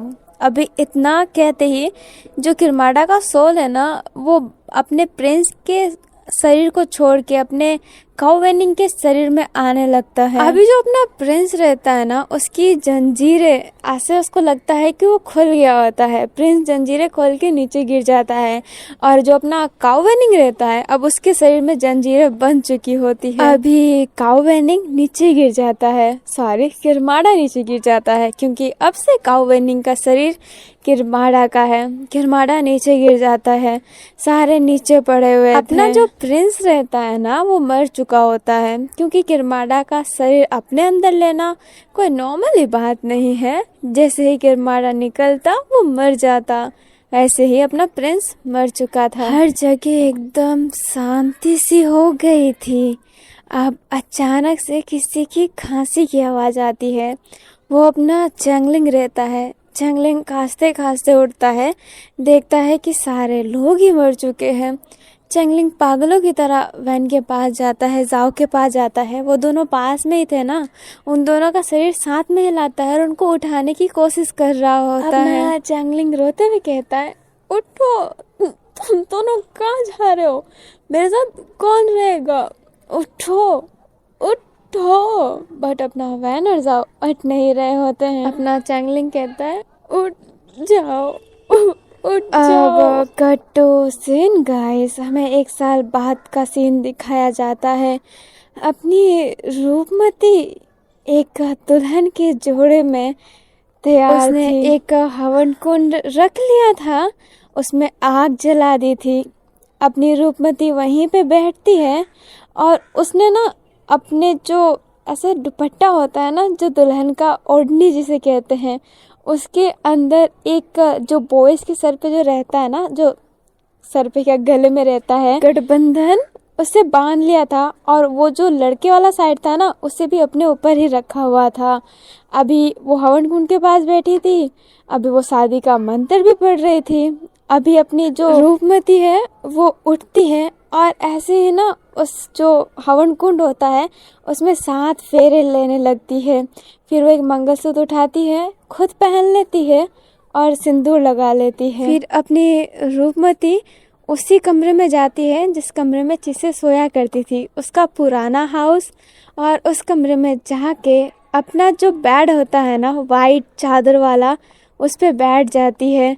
रूपमती ने उस बेड को बहुत अच्छे से सजा रखा था, जैसे फर्स्ट नाइट पे सजाते हैं ना, वैसे ही। रूपमती, उसके चेहरे की जो सादगी थी ना, वो अभी भी बरकरार थी, बट उसके चेहरे पे जो एक अलग सा नूर था ना, वो चला गया था। रूपमती अपने चिस्से वाले साइड को ऐसे टच करती है। चिस्से की आदत थी कि वो हमेशा लेफ्ट साइड में सोती थी, वो उस साइड को टच करने लग जाती है रूपमती। फिर रूपमती ऐसे ना बिस्तर पे लेट जाती है और ऐसे देखती है जैसे कि चिस्से उसके पास सो रही है। स्माइल करती है और कहती है, मैंने कहा था ना आपसे कि मैं आपके सिवा किसी की नहीं होंगी, मुझे कोई पसंद नहीं आएगा। देखो, 1 साल बाद भी मैंने आपसे ही शादी की है। अभी रूपमती की आंखों से आंसू आ रहा होता है। रूपमती फिर उस ड्रॉवर को खोलती है, उसके अंदर ना एक नाइफ थी, उस नाइफ को उठाती है और थोड़ा शांत रहती है, फिर अपने दिल पे स्टैब कर देती है। पूरा खून उस वाइट चादर में बिखर सा जाता है, पूरा खून खून हो जाता है वो वाइट चादर। अब ऊपर से 2 फूल, जैसे ना कि फूल के पत्ते, वो नीचे गिर जाते हैं, उसकी 2 पंखुड़ी नीचे गिर जाती है, जो दोनों अलग अलग साइड में गिरी हुई रहती है और वो फूल वाइट रहती है, बट खून मिलते ही रेड हो जाती है। वो फूल अलग अलग दिशा में जा रहे थे, बट खून की बहाव ऐसी थी कि वो फूल दोनों एक दूसरे के पास आ जाते हैं। अभी रूपमती के चेहरे पे एक स्माइल था। रूपमती ने चिस्से से शादी करके अपनी जान ले ली, क्योंकि वो अपने चिस्से के पास जाना चाहती थी। इससे ये साबित होता है कि अपनी चिस्से मर चुकी है, और इससे ये भी साबित होता है कि रूपमती ने चिस्से से सच्चा प्यार किया था, धोखा नहीं दिया था। अब कटो सीन गाइस, हमें एक कब्रिस्तान दिखाया जाता है। वो कब्रिस्तान तो नहीं है, बट वहाँ पे बहुत से लोगों के ग्रेव पड़े थे, बहुत ही सारे, और एक पे लिखा हुआ था ये बाई, और उसके पास प्रिंस, फिर उसके पास अपना वुशी, उसके पास अपना युआन शियालियांग। अभी ना वो ग्रेव थोड़े से ही दूर दूर है, अभी हमें किसी पर्सन के पर्सपेक्टिव से दिखाया जा रहा है, जैसे वो देख रहा है वैसे हमें दिखाया जा रहा है। वो इतने ही ग्रेव को देखता है तभी वो रुक सा जाता है। वो बोलता है, तुम दोनों मेरा पीछा कर रहे थे क्या? अभी वो बंदा पीछे मुड़ता है और वो अपना चैंगलिंग था। चैंगलिंग जब सीधा देखता है तो वहाँ से अपने वैन और जाओ आ रहे थे। वैन और जाओ कहते हैं, नहीं, पीछा कहाँ कर रहे थे, हम तो राजा जी से मिलने आए थे। 1 साल बाद आप हम लोगों से मिलने आए हैं, डीमन वर्ल्ड के राजा जी। चैंगलिंग कहता है, हाँ हाँ, तुम मुझे क्या कह रहे हो, तुम लोग भी तो, तुम वैन केजी अपने वैम्पायरों के नेता बन चुके हो, वहाँ के लीडर बन चुके हो, और तुम जाओ जिसू, तुम भी तो वुल्फ के लीडर बन चुके हो, और तुम लोग मुझे कह रहे हो? अपना वैन कहता है एक कम्युनिटी के लीडर बनना अलग बात है, तुम तो पूरा डीमन वर्ल्ड के लीडर हो यार। जाओ जिसू कहता है सही बोला। अभी जाओ जिसू स्माइल कर रहा होता है, वैन केजिंग भी स्माइल करता है और चैंगलिंग भी हल्का सा स्माइल करता है। अब वैन, जाओ, चैंगलिंग तीनों साथ में चलने लगते हैं। अबे हमें आगे के भी ग्रेव दिखाए जाते हैं।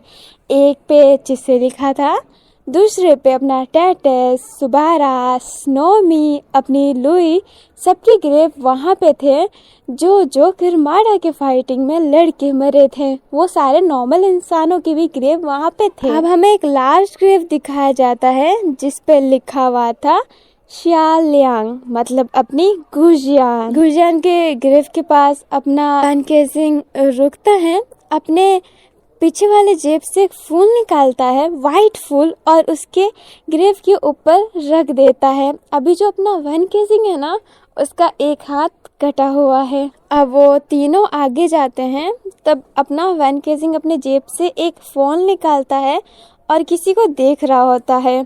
अपना जो चैंगलिंग रहता है वो कहता है तुम अभी भी उस पर नज़र रखते हो? अपना वैन केजिंग कहता है रखना ज़रूरी है, मुझे उस पर नजर रखना जरूरी है। अभी हमें उस फोन के अंदर के पर्सन को दिखाया जाता है जिस पे अपना वैन केजिंग नजर रख रहा है। वो और कोई नहीं, अपना किरमाड़ा है। अपना किरमाड़ा एक कैफे में बैठा हुआ है और ऐसा ना कप को पकड़ा हुआ है, उसको ऐसे देखा जा रहा है, बस देखा जा रहा है। फिर पीता है, गर्म था, उसका मुंह जल जाता है, वो नीचे रखता है।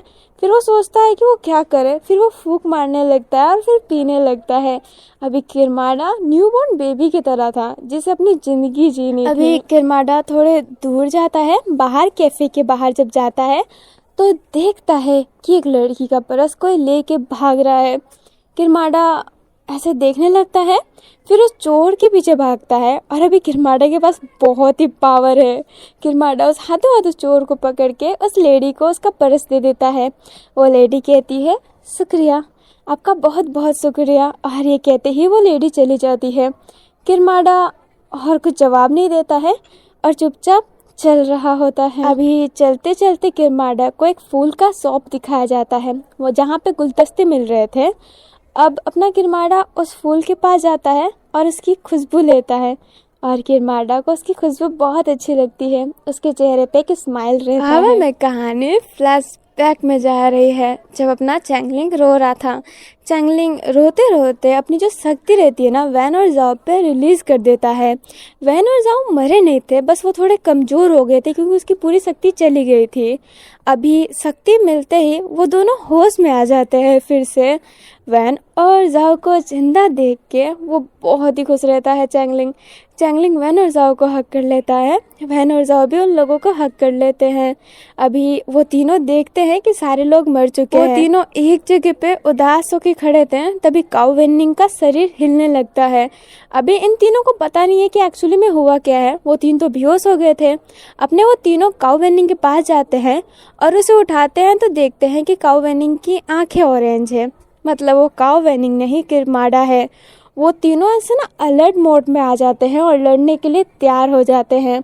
पर किरमाड़ा उन लोगों को मार नहीं रहा होता है क्योंकि किरमाड़ा को इस बार काम मिला है कि वो हमेशा अच्छा करे और अपनी ज़िंदगी जिए। वैन जाओ चैंगलिंग को समझ में नहीं आ रहा है कि वो करे क्या। किरमाड़ा उनसे लड़ नहीं रहा है, कुछ कर नहीं रहा है, उन्हें समझ में नहीं आ रहा होता है। फिर वो तीनों फैसला लेते हैं कि किरमाड़ा को नहीं मारा जाएगा, उन्हें ऐसे ही रख दिया जाएगा। बट किरमाड़ा को वैन केजिंग और जाओ जिसू पहले तो अपने पास रखते हैं, बट देखते हैं कि किरमाड़ा सच्ची में किसी को नहीं मार रहा है, इंसान डीमन किसी को नहीं। तो फिर 3 महीने बाद उसे रिलीज कर देते हैं। बट तब से ही वैन किरमाड़ा पे नजर रखता था क्योंकि किरमाड़ा कुछ गलत ना कर दे। अभी जो अपना चैंगलिंग है ना, वो डीमन वर्ल्ड में चला जाता है वहाँ का राजा बनने के लिए। चैंगलिंग ने भले ही कहा था कि वो इतने साल का गैप लेगा, 4 साल का, बट वो लेता नहीं है और चला जाता है डीमन वर्ल्ड में। वो अपनी रूपमती को भी सब कुछ बता देता है। रूपमती तो जैसे टूट सी जाती है, बट वो फिर भी ठीक ठाक दिखती थी। उसको देख के कोई पहचान नहीं सकता था कि वो अपनी जान ले लेगी चिस्से के पास जाने के लिए।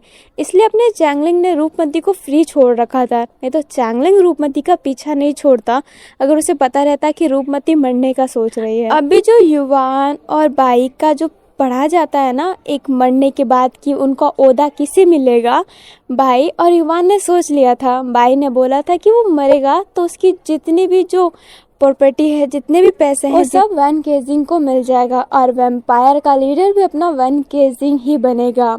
और उधर युवान ने भी अपने जाओ जिसू के हवाले सब कुछ कर दिया था, इसलिए वैन वैम्पायरों का लीडर बन गया और जाओ जिसू वुल्फ का लीडर। अब कहानी वापस प्रेजेंट में आती है। चैंगलिंग कहता है मुझे जाना पड़ेगा, मेरी प्रजा मेरा इंतजार कर रही है। जाओ जिसू कहता है हाँ हाँ ठीक है जाओ। चैंगलिंग कुछ नहीं कहता है, टेलीपोर्ट होके सीधा डीमन वर्ल्ड में चला जाता है। अभी चैंगलिंग के पास शक्ति आ गई है पावरफुल वाली, वो अब सीधा डीमन वर्ल्ड में टेलीपोर्ट हो सकता है। अभी जो अपने जाओ और वैन ही चल रहे होते हैं, बस ऐसे ही अपना जाओ अपने वैन के हाथ में देख के बोलता है एक हाथ से काम हो जाता है। वैन केजिंग कहता है हो ही जाता है, और दूसरा हाथ तो तुम बन ही रहे हो ना मेरे। अपना जाओ जिसू कहता है क्या मतलब। वैन केजिंग रुक जाता है, अपने हाथों से जाओ जिसू को पकड़ लेता है और कहता है शादी करने वाले हैं ना हम, अब मेरा हस्बैंड मेरा ख्याल नहीं रखेगा तो कौन रखेगा। जाओ जिसू कहता है हाथ हटा लो वैन केजिंग, एक ही हाथ है, टूट गया तो बहुत बुरा हो जाएगा। बट अपना वैन केजिंग हटाने के लिए तैयार नहीं था, इसलिए जाओ जिसू वैन केजिंग के प्राइवेट पार्ट पे वापस से मार देता है। वैन केजिंग नीचे बैठ जाता है, बट सडनली अचानक से वहाँ पे चैंगलिंग भी रहता है, मतलब चैंगलिंग वापस आ गया होता है। चैंगलिंग कहता है अजीब बात है, तुम अभी भी अपने प्यार का इम्तिहान दे रहे हो, बहुत अच्छा तरीका है प्यार का इम्तिहान देने का। अपना वैन केजिंग कहता है चैंगलिंग तुम भी ना। अपना वैन केजिंग अभी उठ ही नहीं पा रहा था। चैंगलिंग जाओ के पास जाता है और कहता है ये लो आपकी डिवाइस, मैं देना भूल गया था। जाओ जिसू बोलता है सॉरी मैं बोलना भी भूल गया था। अभी चैंगलिंग है ना जाओ जिसू को वही डिवाइस देता है जो वैन और जाओ ने जीता था, वो हार्ट आधा आधा जो बताता है कि कौन कितना मिस करता है। चैंगलिंग जाने वाला रहता है, बट वो वैन केजिंग के पास बैठता है और कहता है ऑल द बेस्ट। जाओ जिसू को संभालना थोड़ा सा मुश्किल है, और ये कहते ही चैंगलिंग टेलीपोर्ट हो जाता है। वैन केजिंग उठता है और कहता है चैंगलिंग बदमाश हो गया है, और जाओ जिसू तुमने मुझे मारा क्यों, तुम बताए कितना हर्ट करते हो मुझे। जाओ जिसू कहता है तमाशा बंद करो, और उसको वो आधा दिल दे देता है। अपना वैन केजिंग बोलता है ये तो हम डीमन वर्ल्ड में भूल ही गए थे ना। जाओ जिसू कहता है अभी अपना जाओ जिसू आगे आगे जाने लगता है। वैन केजिंग पीछे पीछे जाके बोल रहा होता है शादी कब करोगे ये तो बता दो यार, पता है शादी में बहुत से खर्चे होते हैं, एक हाथ से कितना ही काम करूँगा, तुम ही सोचो यार कितनी मेहनत है, जल्दी बता दो। अपना जाओ जिसू सडनली रुकता है, वैन केजिंग का कॉलर पकड़ के अपने पास ले लेता है और उसे किस करने लगता है। वैन केजिंग की आंखें खुली की खुली रह जाती है, बट वैन केजिंग अपना गम थोड़े ना है, वो भी जाओ जिसू का कमर पकड़ लेता है और उसे रिटर्न में किस करने लगता है। अभी वो दोनों बहुत ही फील से एक दूसरे को किस कर रहे होते हैं। वैन केजिंग जाओ जिसू को दीवार के साइड कर देता है और उसके ना शर्ट के अंदर हाथ डालने लगता है, बट जाओ जिसू हाथ रोक लेता है और कहता है बस बहुत हो गया। बाकी शादी के बाद 2 महीने बाद शादी करते हैं ना, और ये कहते ही जाओ जिसू आगे जाने लगता है। वैन केजिंग कहता है और जाने मन 2 महीने बाद पक्का। अभी वैन केजिंग फिर भी जाओ जिसू के पीछे जा रहा होता है। वैन केजिंग कहता है आज नाइट मेरे साथ रुक जाओ ना। जाओ जिसू कहता है क्यों। वैन केजिंग कहता है कुछ प्यारी बातें करेंगे। अपना जाओ जिसू कहता है मुझे पता है कि तुम्हारी बातें क्या है, अपनी मुंह बंद करो वैम्पायर, आई हेट यू। अपना वैन केजिंग बोलता है बट आई लव यू ना।